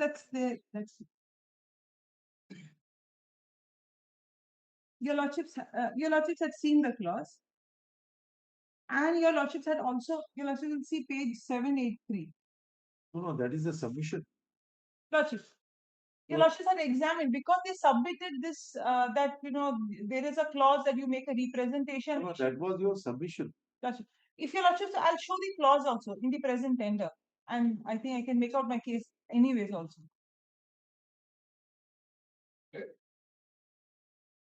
The clause would be at Your Lordship's page 519.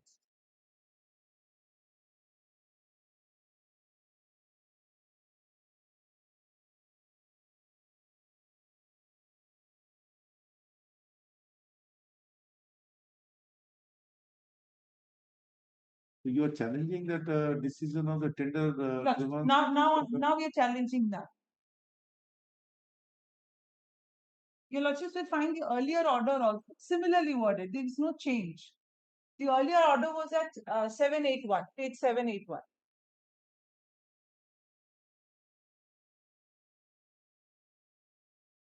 So if it is a fact, then how? Yes, Your Lordship. That's why I want to show the clause, Your Lordships. Page 519.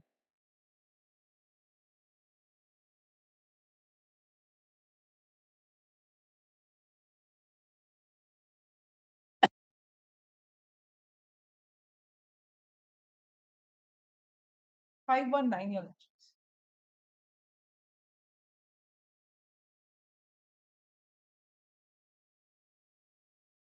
Hmm. 519, clause 2.15, Your Lordship, bottom. May I read that, Your Lordships? The intending tenderer should have executed similar nature of work worth 75% of the estimated cost put to tender as in column 3 of annexure the NIT during any 3 financial year taken together the preceding 5 years. In case the contract later portion is not required. Your Lordship, there is no specific asking for a bridge work, and the work Your Lordships will find Similar nature of work. 509. That's the work I want to show Your Lordship. 509, Your Lordship will see the work.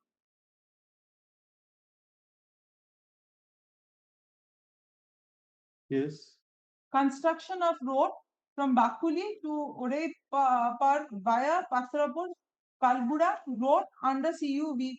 So we have given, Your Lordship, we have given all the experience certificate. There is no exclusive that there has to be a bridge work. But anyways, I have given my annexures showing that I have done bridge work also. So with both the points, we were How there. can you go beyond the tender conditions? In the total rejection order is constituted as per clause 2.1.5 Yes. Yes. Yes to. Yes. Reading from page 788. That is annexure 5. That is mentioned in that rejection order. 2, 7. 788. Yes. first paragraph what the last sentence. Sir, what is this 21.5? This paragraph which you are quoting, 2.15.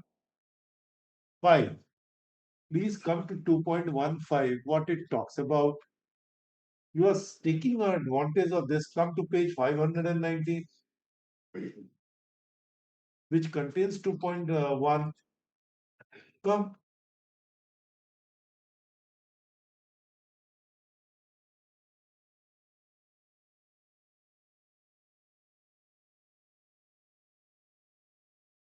Come. This one, instruction to tenders. Yes. 519.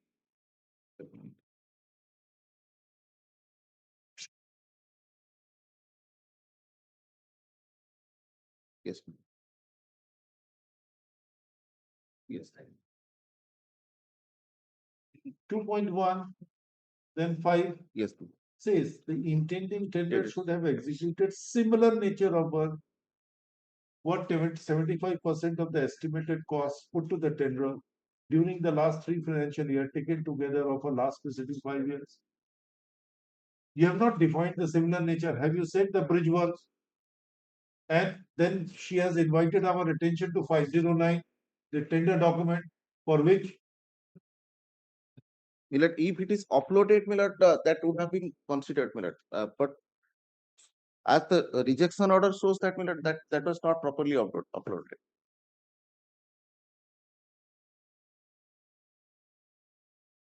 yes, Millet, I will take instruction in this matter, Millet. But I have got instruction, Millet. Financial bid is not opened yet, and date is also not fixed as per Lordship's earlier order.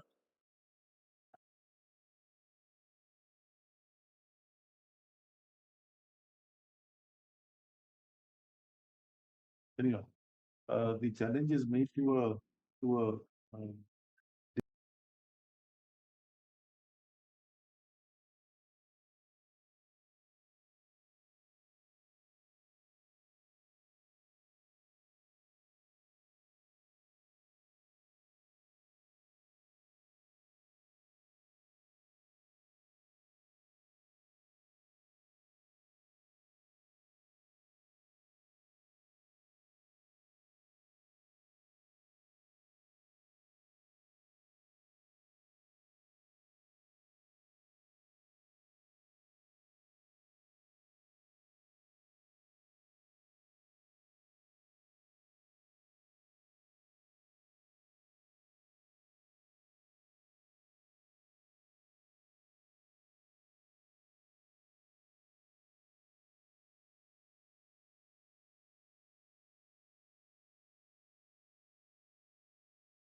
This comes within that particular history Yes, period. yes. He has started for filing. No, portal has not.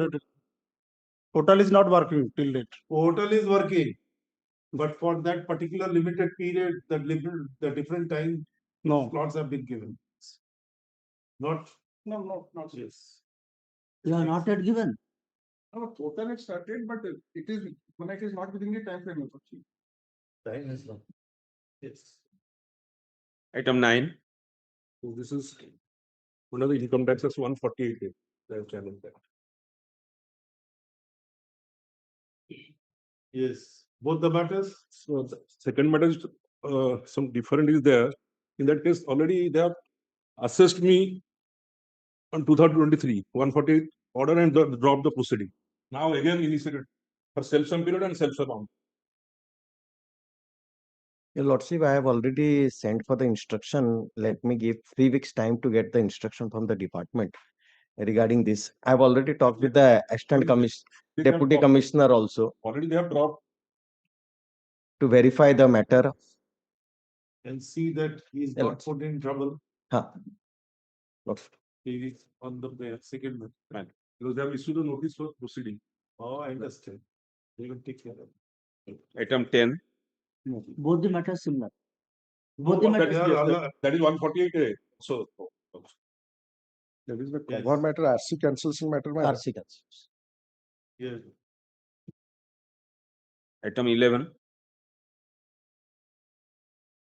Item 11, my lords, that in absence of GST tribunal covered matter. Period. Not started.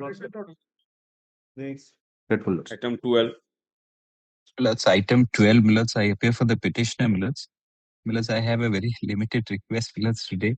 Millards, I am led by my senior Mr. V. Sridharan. He's leading me in this matter, Millards. He has, Millards, requested if it could be on Monday, Millards. He was here. The tax matter day. Thursday. Come on Thursday. Thursday. Grateful, Millards. Grateful. Item 13. On the day. Grateful. Item 13.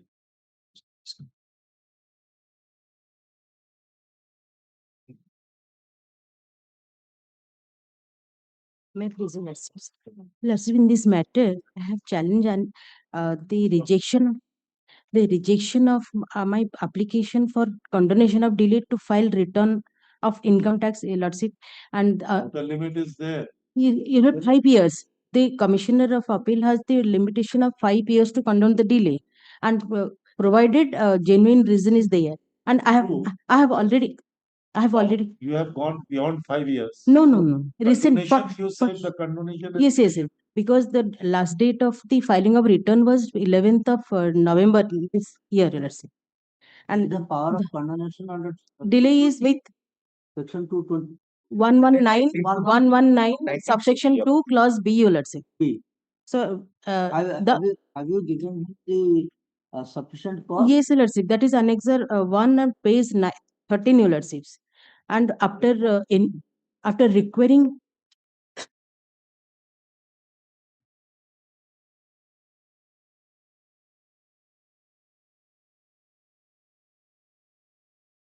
the ground on which he has rejected.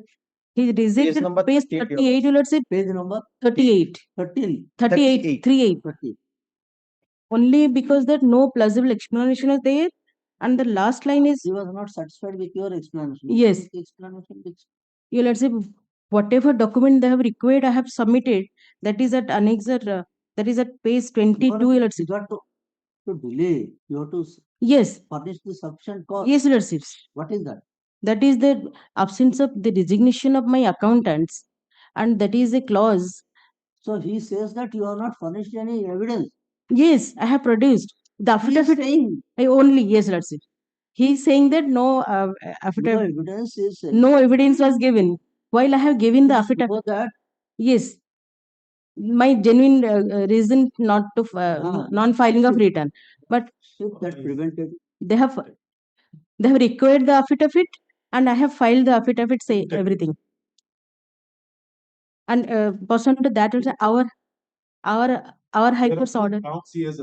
That Yeah. if the contention is that the accountant resigned and there was nothing.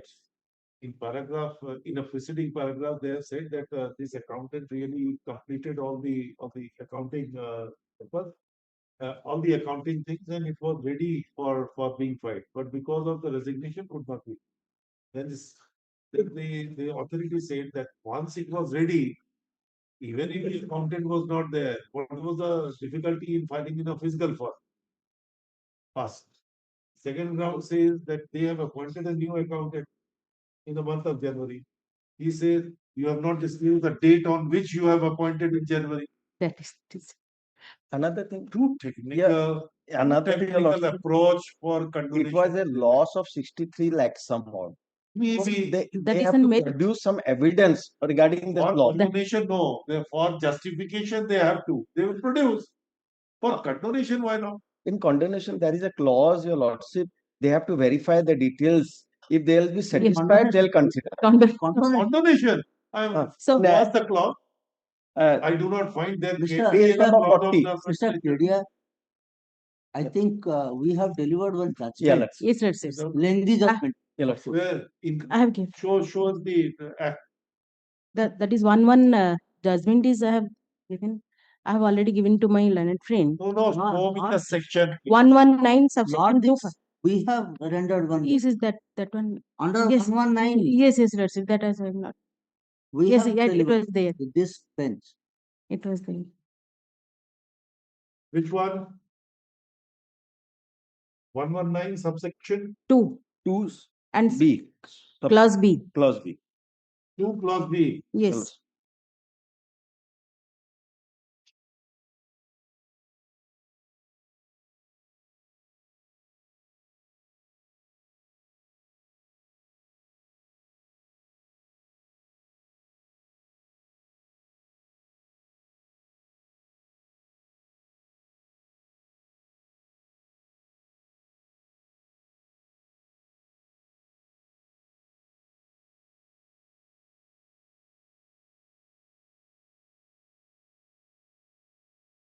So there is nothing which has been done. Simply say that the board can confer power on them to condone the decree. Yeah, accordingly, they have issued a circular on 1/10/2024. That I have annexed. Annex number 5. 39. After considering that, they have done the things. No. What is that circular? Page number 39. And para 4 in page number 40. That is my annexure receipt.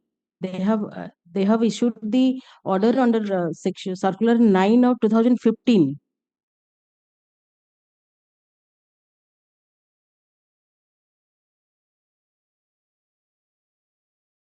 So it's like a section 5. Same. More generalized. What my learned friend is saying, that document also I have filed, annexure to page 19. They have required all the documents and the series of documents.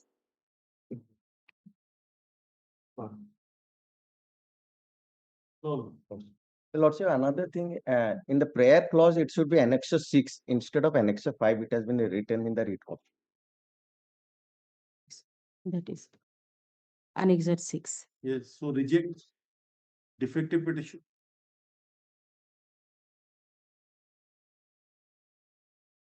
So should we reject the defective petition?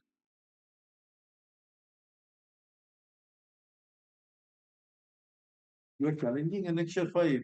Annexure 6. No, you are challenging 6.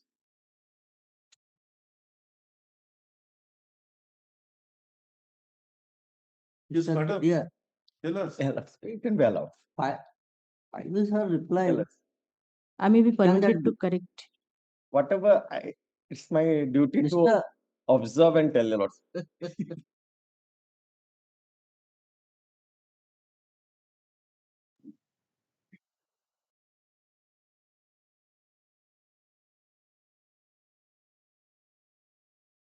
Reject. I may be permitted to. What will you? I may be permitted to rectify before. What rectification? Your client has to come and again show the affidavit. Amendment, then consolidated. If we allow, then he will raise objection. File I.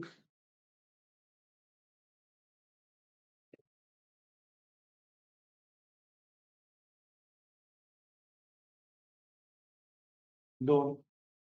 Published. Yes, please. Item 14. Totally. Agita disposal. Item number 14. May it please the court. Lordship, in this writ appeal, I'm challenging the judgment dated 26/2025 by the Honorable Single Bench in rejecting my application, wherein I was evicted by the estate officer IDCO from the property that was allotted to me. The three Under what provisions? Public premises eviction of unauthorized occupants Act? OPL Act.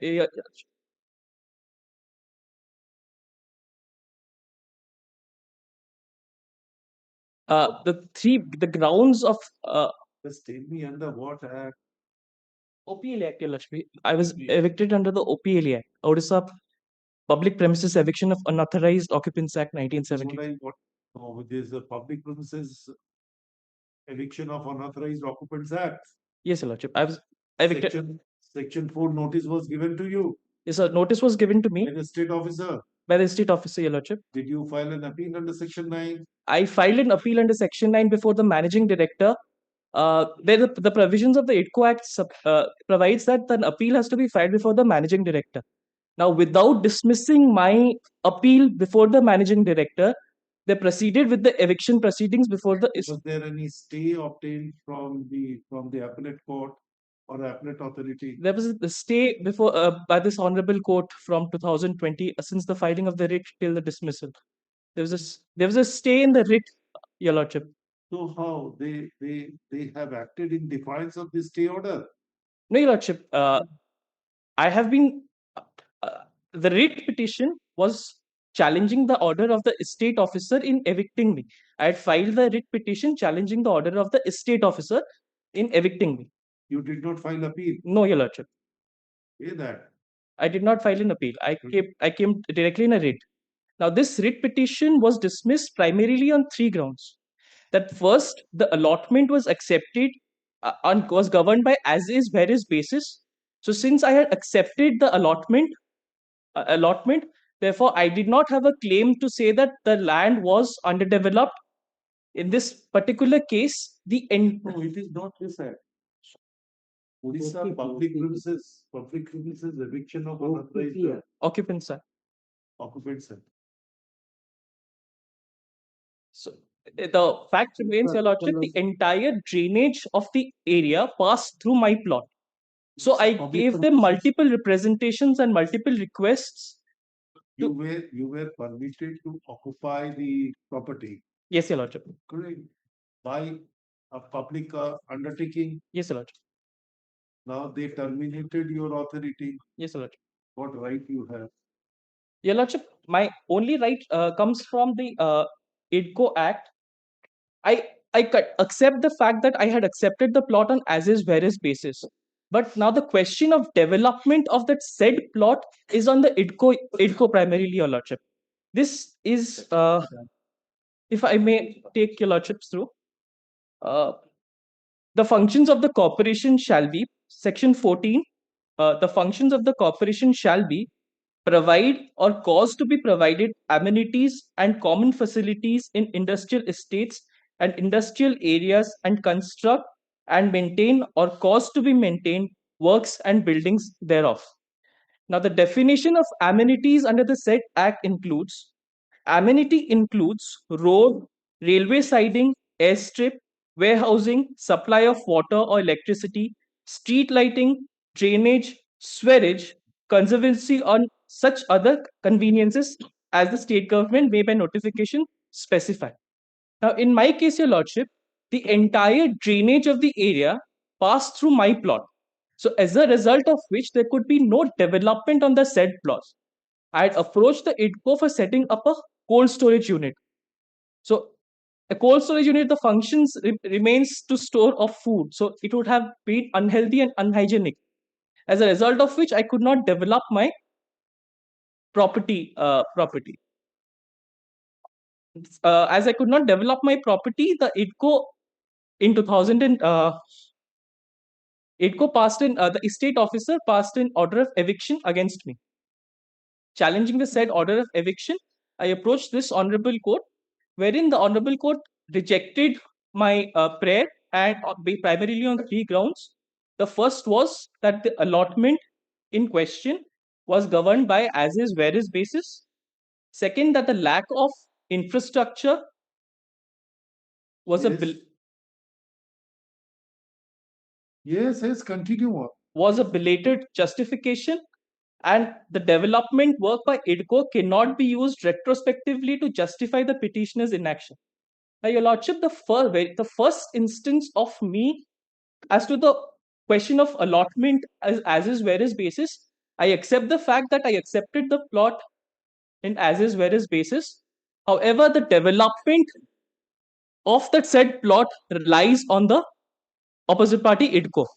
Since they did not develop the said plot since 2011 till 2025, I could not build my my unit. Second, the lack of infrastructure as a belated justification. Lordship, as I stated, that the first instance I gave related to the lack of infrastructure was in the year 2011 itself. And thirdly, the IDCO in 2021 or 22 came up with a tender to develop the said plot. So this actually substantiates my contention that the entire area was unusable. And can these points be gone into under this act? Your Lordship, I am simply on that. You are considered to be an unauthorized occupant, confirming the definition given under Section 2G. You said that your permission to hold the property was terminated by a notice given to you. Section 4 does not talk about any other things. The ground is once it is terminated for all time to come. No further defense is required. The letter of termination that was sent to us, there was a question of appeal before the managing director of IDCO. Now, we had filed the appeal by annex. Who has filed? We have filed the appeal before the managing director. Why you filed the writ? The appeal without Then why appeal? Why writ? Lordship, without dismissing the appeal by the managing director of IDCO, they straight ahead proceeded with the estate proceedings. Is there any bar that they cannot? What appeal? What appeal? The appeal lies only under Section 9. Lordship, that too against the order of the state officer. Passed under Section 5.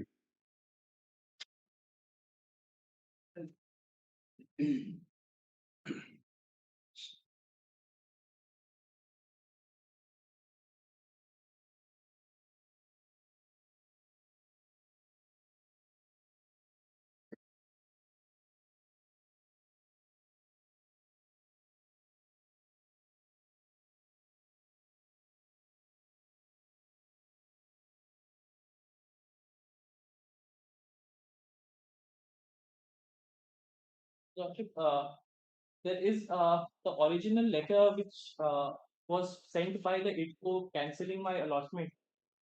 That there was a provision of appeal before the managing director.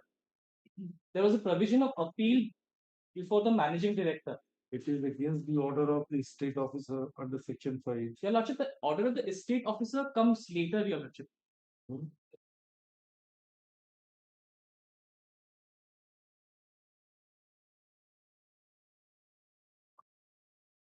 What are you talking about? Appeal? How appeal lies to a managing director under Section 9? Your Lordship, Annexure 7 of the writ, it is stated. Sir, have you seen the language of Section 9?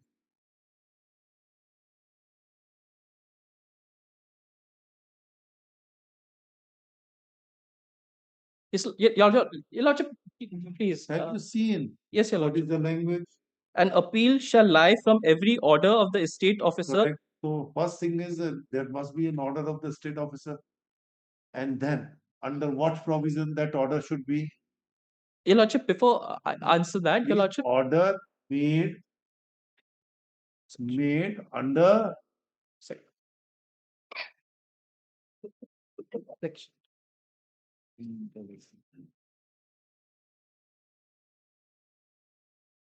Read section 9.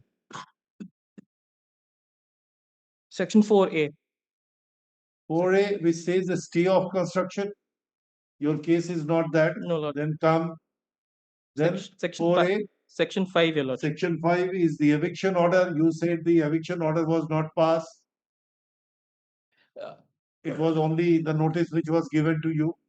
No, Your Lordship. Originally, they sent a notice. Then they gave us a provision to appeal as to why our show cause, our allotment should not be cancelled. Now, when it is not appeal. Your Lordship, it is stated. Sir, an appeal is a statutory right. Unless the statute provides for an appeal, you can't appeal. Nobody can assume the remedy by way of an appeal. And if the appeal is restricted to a particular situation, that if the order is passed by the state officer under these sections, then and then only the appeal would be maintainable. Your case is that he issued a notice under section 4. Yes, sir. That is to opine prima facie that you are an unauthorized occupant. Yes, sir. Inviting you to give your reply. You said that you preferred an appeal against that notice. There is no provision for an appeal against the notice. It's the wording of the letter sent by the AIDCO, Your Lordship. They will say that the appeal would lie against the statute. It is stipulated that the concerned unit may appeal to the chairman cum managing director AIDCO within 15 days from the date of issue of the cancellation notice. That is a different issue. They have initiated a proceeding for the eviction. Yes, Your Lordship. We are concerned with the eviction. Yes, Your Lordship. That is against the cancellation order, which is divorce this particular provision. Sir, you read the last paragraph of annexure 14 of your writ petition. He is challenging the order of state officer under section 5. Sir, Form B. Form B he challenges. Form B, so this reason is given. No, that is the order of the state officer directing the eviction. I hereby order that so and so is it authorization all business to maybe not premises. To vacate this premises within 50 days. You from this order. This is an order under section 5. In the event of refusal or failure to comply with the order, are liable to be. So there was a provision for an appeal under section 5. And it does not. So we are concerned with this one, which was subject matter object.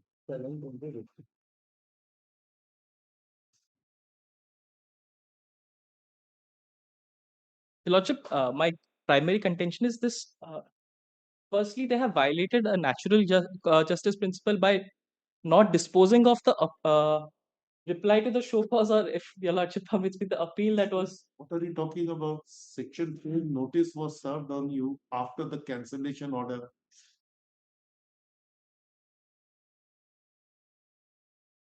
Your Lordship may give me one more chance. I'll start. You are not fully equipped with that. What is? Have you ever read the provision of those acts?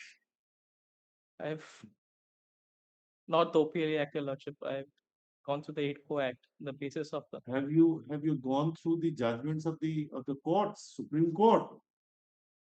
Some of them. And came to argue without being prepared. One of the first judgment of the Supreme Court on this is Ashoka Marketing Judge. It's a constitution-based decision. Then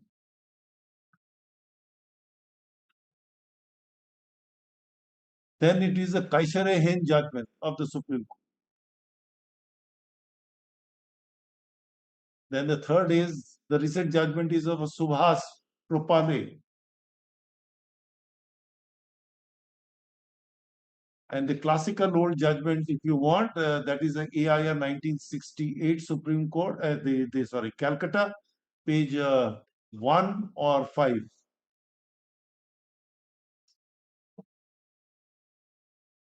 Read that. Yes, Lord. That what is the scope under the PPR? This is really a replica of the Public Premises Eviction of Unauthorized Occupants Act of 1972. Yes, Lord. They have enacted the state legislation, but the parent legislation is same language is borrowed.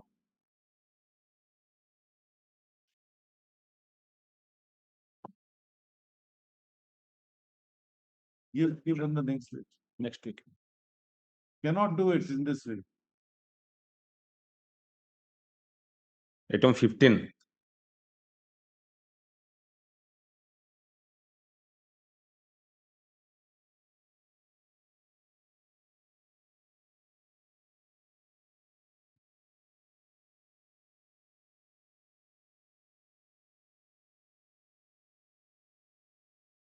Why not?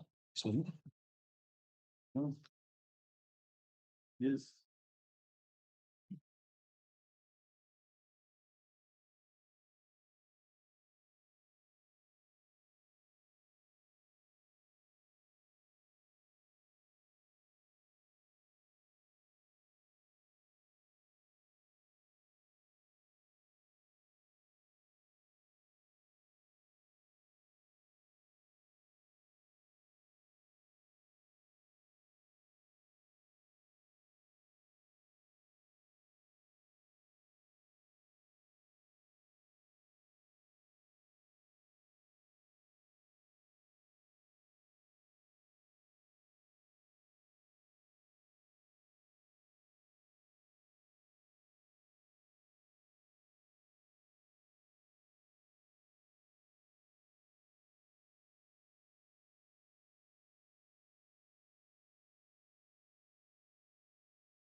Yes. Sorry, can I just take your lordships to section 32 of the Servant Settlement Rule? It is a case of a remand. Right. But That remand, the so there court has set aside the order of the authority. So there are two aspects. The matter for consideration.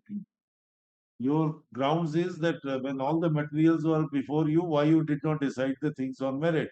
So the Then the purpose of Order 41, Rule 23, Right. 23A, 24 is I lost. just wanted to bring your lordships one thing, my lord. Kindly have a look at section 34 of the rules, Odisha Servant Settlement Rules, my lord. Survey and Settlement Rules. Section 30, Rule 34.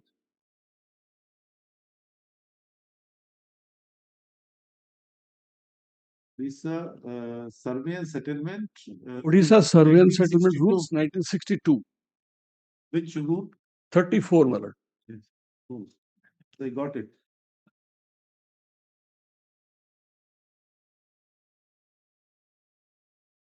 It says the Tahsildar may, on application in that behalf of any person interested or on receipt of a report from the subordinate officers or on receipt of notice from the power is given that right. Even a suo moto he can exercise Right, after right. receiving a Here there is a decree of the court. This is a mutation case. Mutation case. Mutation by virtue of the transfer Decree of- or devolution or what? No, decree of the civil code. So that is included in B, clause Right, B. right, right. If your lordship looks at the decree I have filed, kindly turn to page 41. my lord. So let him decide why the No, single bench has done it. Sir, two things are there. The notice that was issued contained two parts. One, to appear for the purpose of recording as per the decree. Decree says it has to be recorded in my name. Second part is, the decree says I am in possession, but the authority found that he is in possession. Therefore, you deliver possession. But that part is not correct. Huh? That part is not correct. No, I could not get it. What you said, second part? Second part is to deliver possession. Who said? The Tahsildar said. And what the civil court says? Confirmation of possession.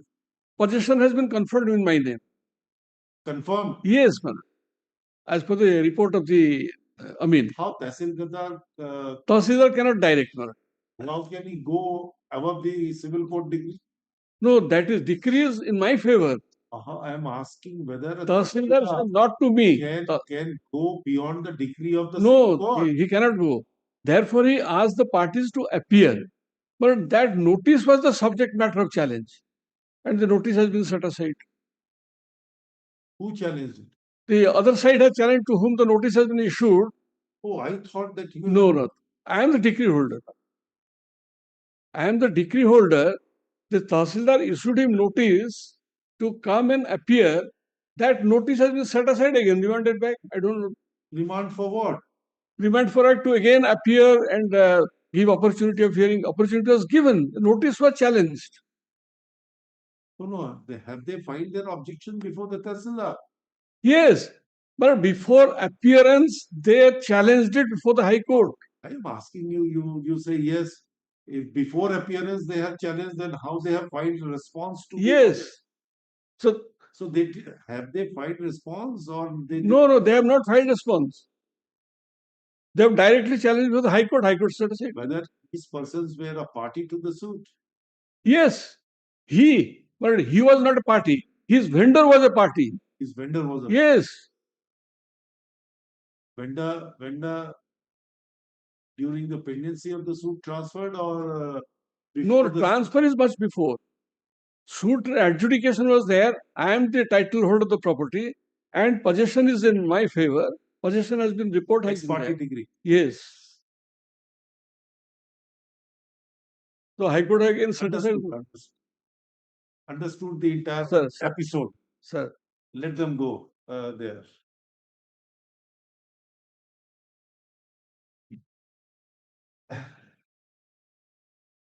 It is in my favor. Your client is very resourceful. Sir? Your client is a very resourceful person.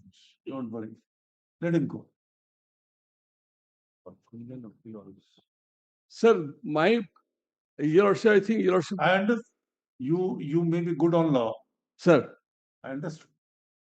But something which is latent now has been projected as a patent. Sir, I wanted to record my name on the basis of the decree. Deleting the name of? Decree is in my name. You wanted a mutation of your name. That means the property must have been recorded in the name of somebody. Yes. Whose name? In the name who lost the matter actually, because I won the matter. Who?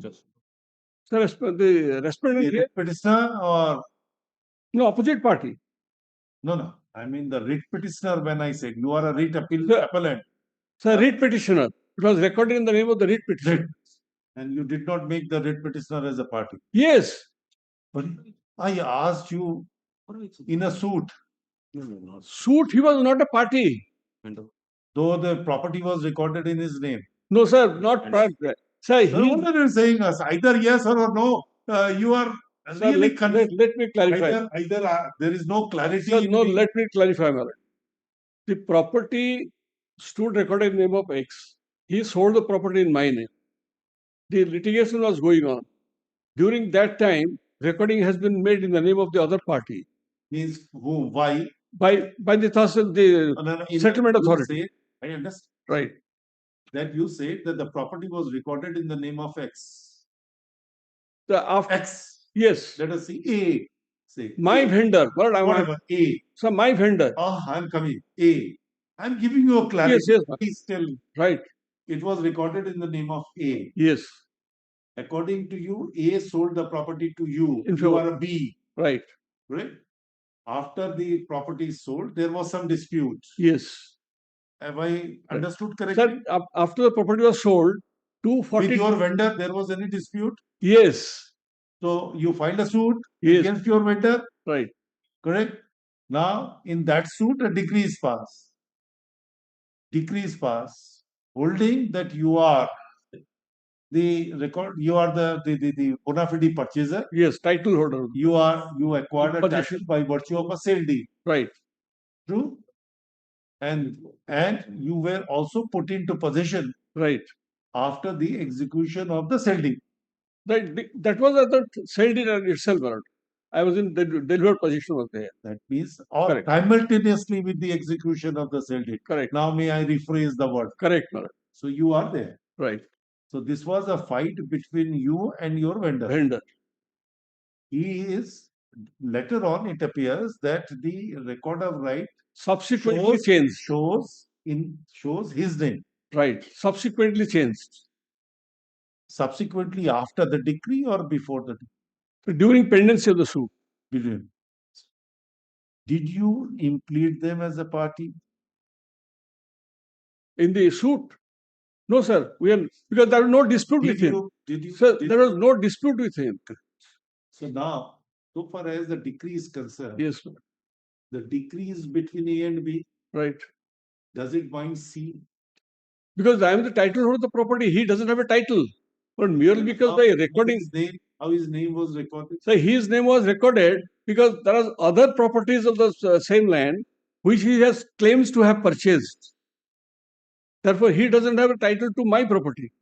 That's true. Then he will go and show his title deed. Sir, he will go and show his title deed. Yes. He will show. Yes. You will show your title deed and. Sir, that is exactly my case. He should appear before the mutation officer to show the title.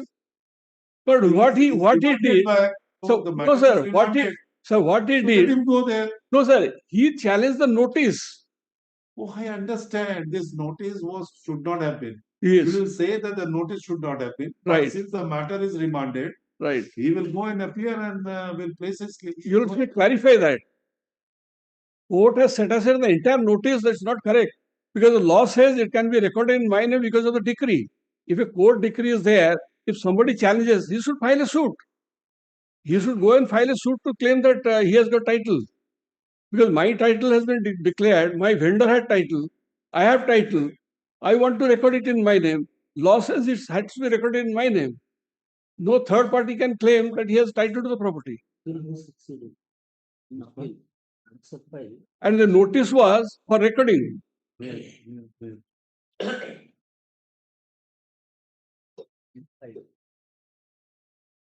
page, I can't search. Page 52. Annexure 5, last portion only from paragraph 13.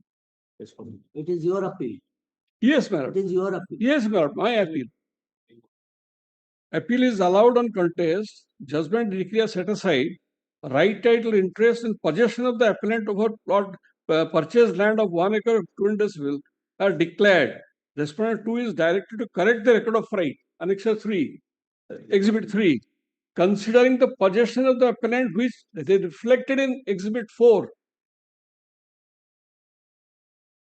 So this is required to be carried out by the Tahsildar.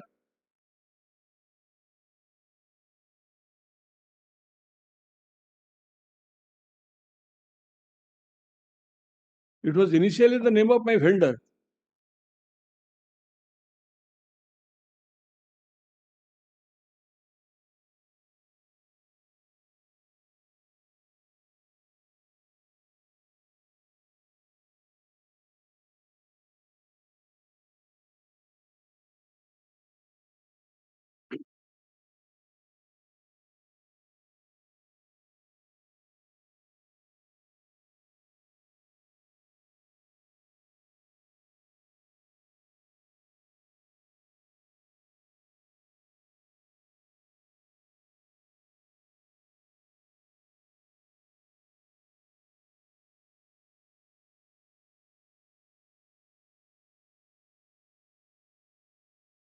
The reason for mutation was less property was recorded, and he said it is 1 acre 12 decibel. That was only the dispute extent of property.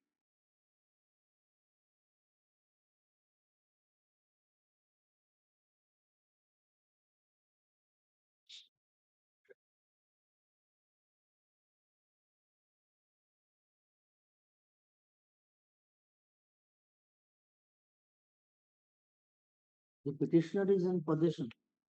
The petitioner in the writ petition. Yes, my lord. He is in possession. He is in possession. Right.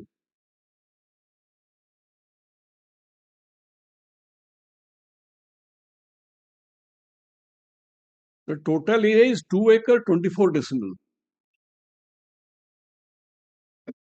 There was partition between two co-parceners. One co-parcener sold me. Now he disputes, claims to have in possession of my property. That is why he has to file a suit. He has to go and file a suit. The property was? Property was of two persons. One person, 1 acre 12. Other person is 1 acre 12.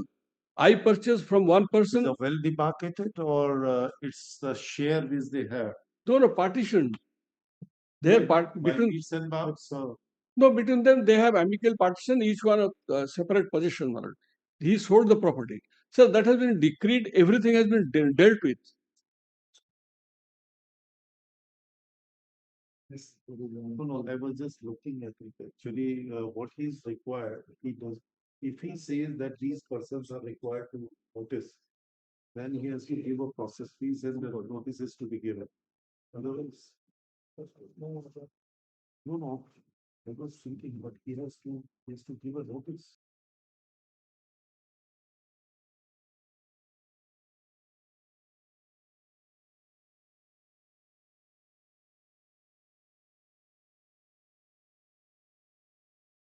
Elder's possession was found. But your mutation recording of your name is not automatic.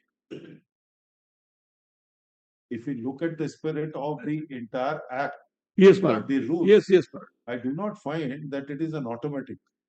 I never say automatic. So it's not my case is automatic. If the notices are to be issued, opportunity of hearing is to be given. Yes. And in that event, how can you say?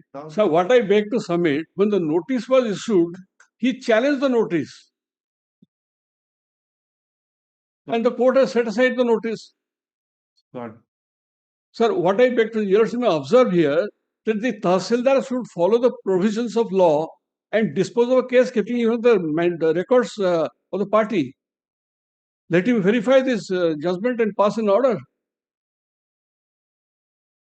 as per the direction of the court. If anybody disputes matter, he is to raise it before the civil court. And there is provision of mutation appeal.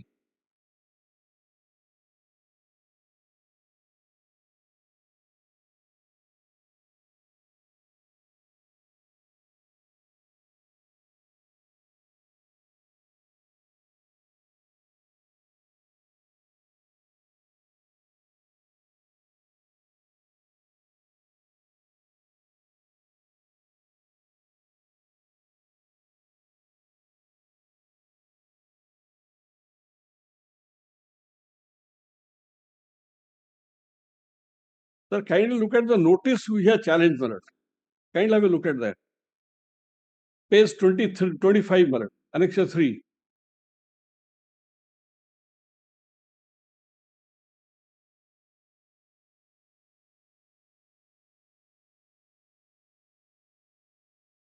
That is the difference. It's not a notice.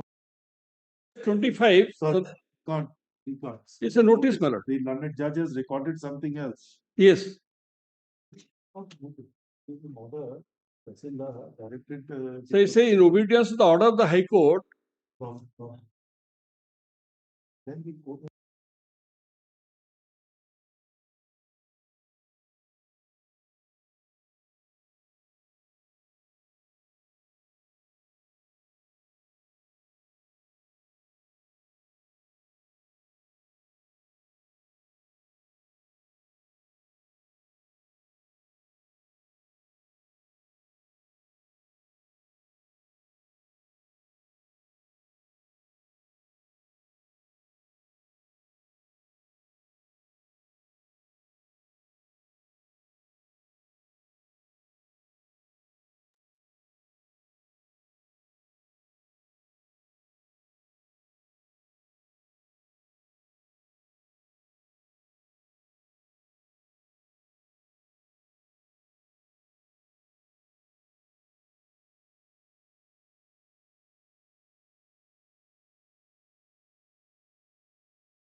rightly interfere. There is no difficulty. No. So I just want one line from your lordship, my lord. If your lordship looks at this, the instant writ appeal.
What has that? Amin's report.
discussion No, on my Monday. lord, with this case, Nothing. Monday, your lordship, will call What this. decision?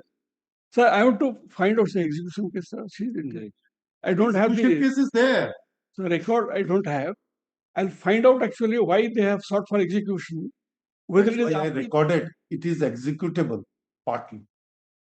If the Tehsildar does not change the record or the mutate your name, you can execute against the Tehsildar. He was a defendant number 2 so in the maybe suit. that is the reason why it has been. That is exactly I want to check up. I was going to say and recorded.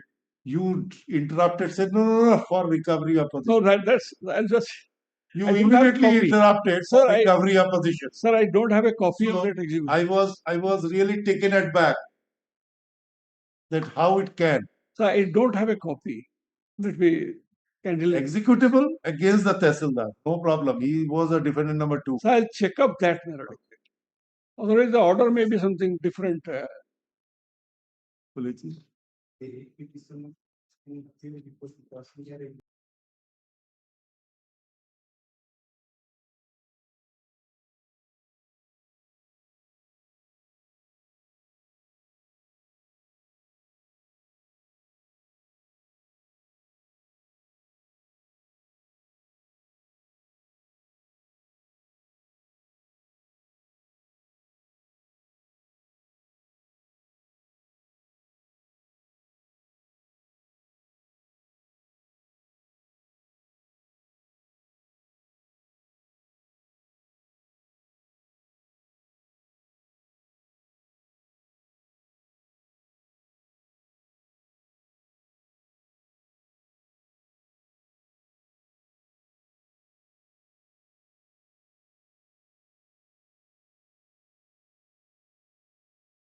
Common order, please. Yes, see, the one by this. Yes, 16. Item 16. May I please also. Yes.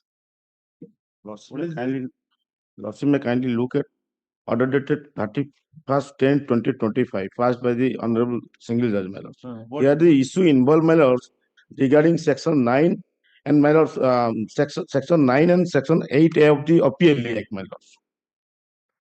And we, the person, my lord, we are the trade union, my lord, registered trade union, my lord. And so far the issue is concerned, my lords, that some portion of the land in near a bus stand, we are doing there, my lord, the facilitating the passengers regarding advance ticket, my lords, since last more than 30 years, my lords. Now what happened, my lords, in the year 2022, my lords, on 18/5/2022, Learned Tahsildar, my lord, issued a notice under section 9 of the Appeal Act, my lord. What for? That is, my lord, so far the section 9 is concerned, my lord, that is a notice to show cause as to why the person, unauthorized occupied person, shall not be. That means they are occupying a portion of the land. Yes, my lord. And so far the section 9 is concerned. Then what the single bench? They are not the unauthorized occupants. I'm clarifying, my lord. Don't clarify. Answer. Yes, my lord. What the single bench held that they are not. No, the single bench, my lord, held nothing. Only directed, my lord, to beat the present petitioner. Even if petitioner come up, my lord. If the learned honorable single judge, my lord, only directed to evict the petitioner. Oh, that is, my lord, the crux, my lord. Because the prayer. You are the trade union. We are the trade union, my lord. What is your locus standing? Because so far this, as per the section 8A of the Appeal Act is concerned, my lord, that if any persons unauthorizedly occupying the land in I'm asking as a trade union, what is your right? No, we are not we are the registered trade union. There we are doing that. I'm asking you, what is your right as a trade union? Individually, we are occupying that, my lords. Even if it is trade union, my lord, sorry to say, my lords, even if, my lords, individually we are occupying, and what we are doing there. I am just simply asking. Yes, my lord. You are found to be encroacher as well. My lord. Where is the difficulty for passing a direction for your removal?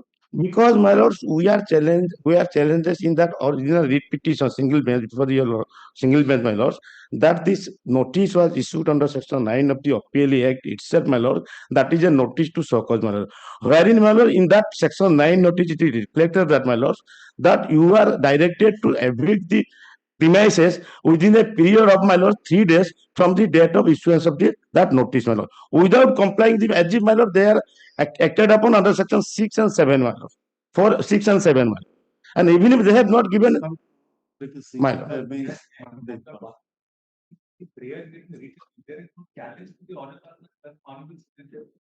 So what they have done? Look at meat. My lord, I will meat. My lord. Milos item 49. The on this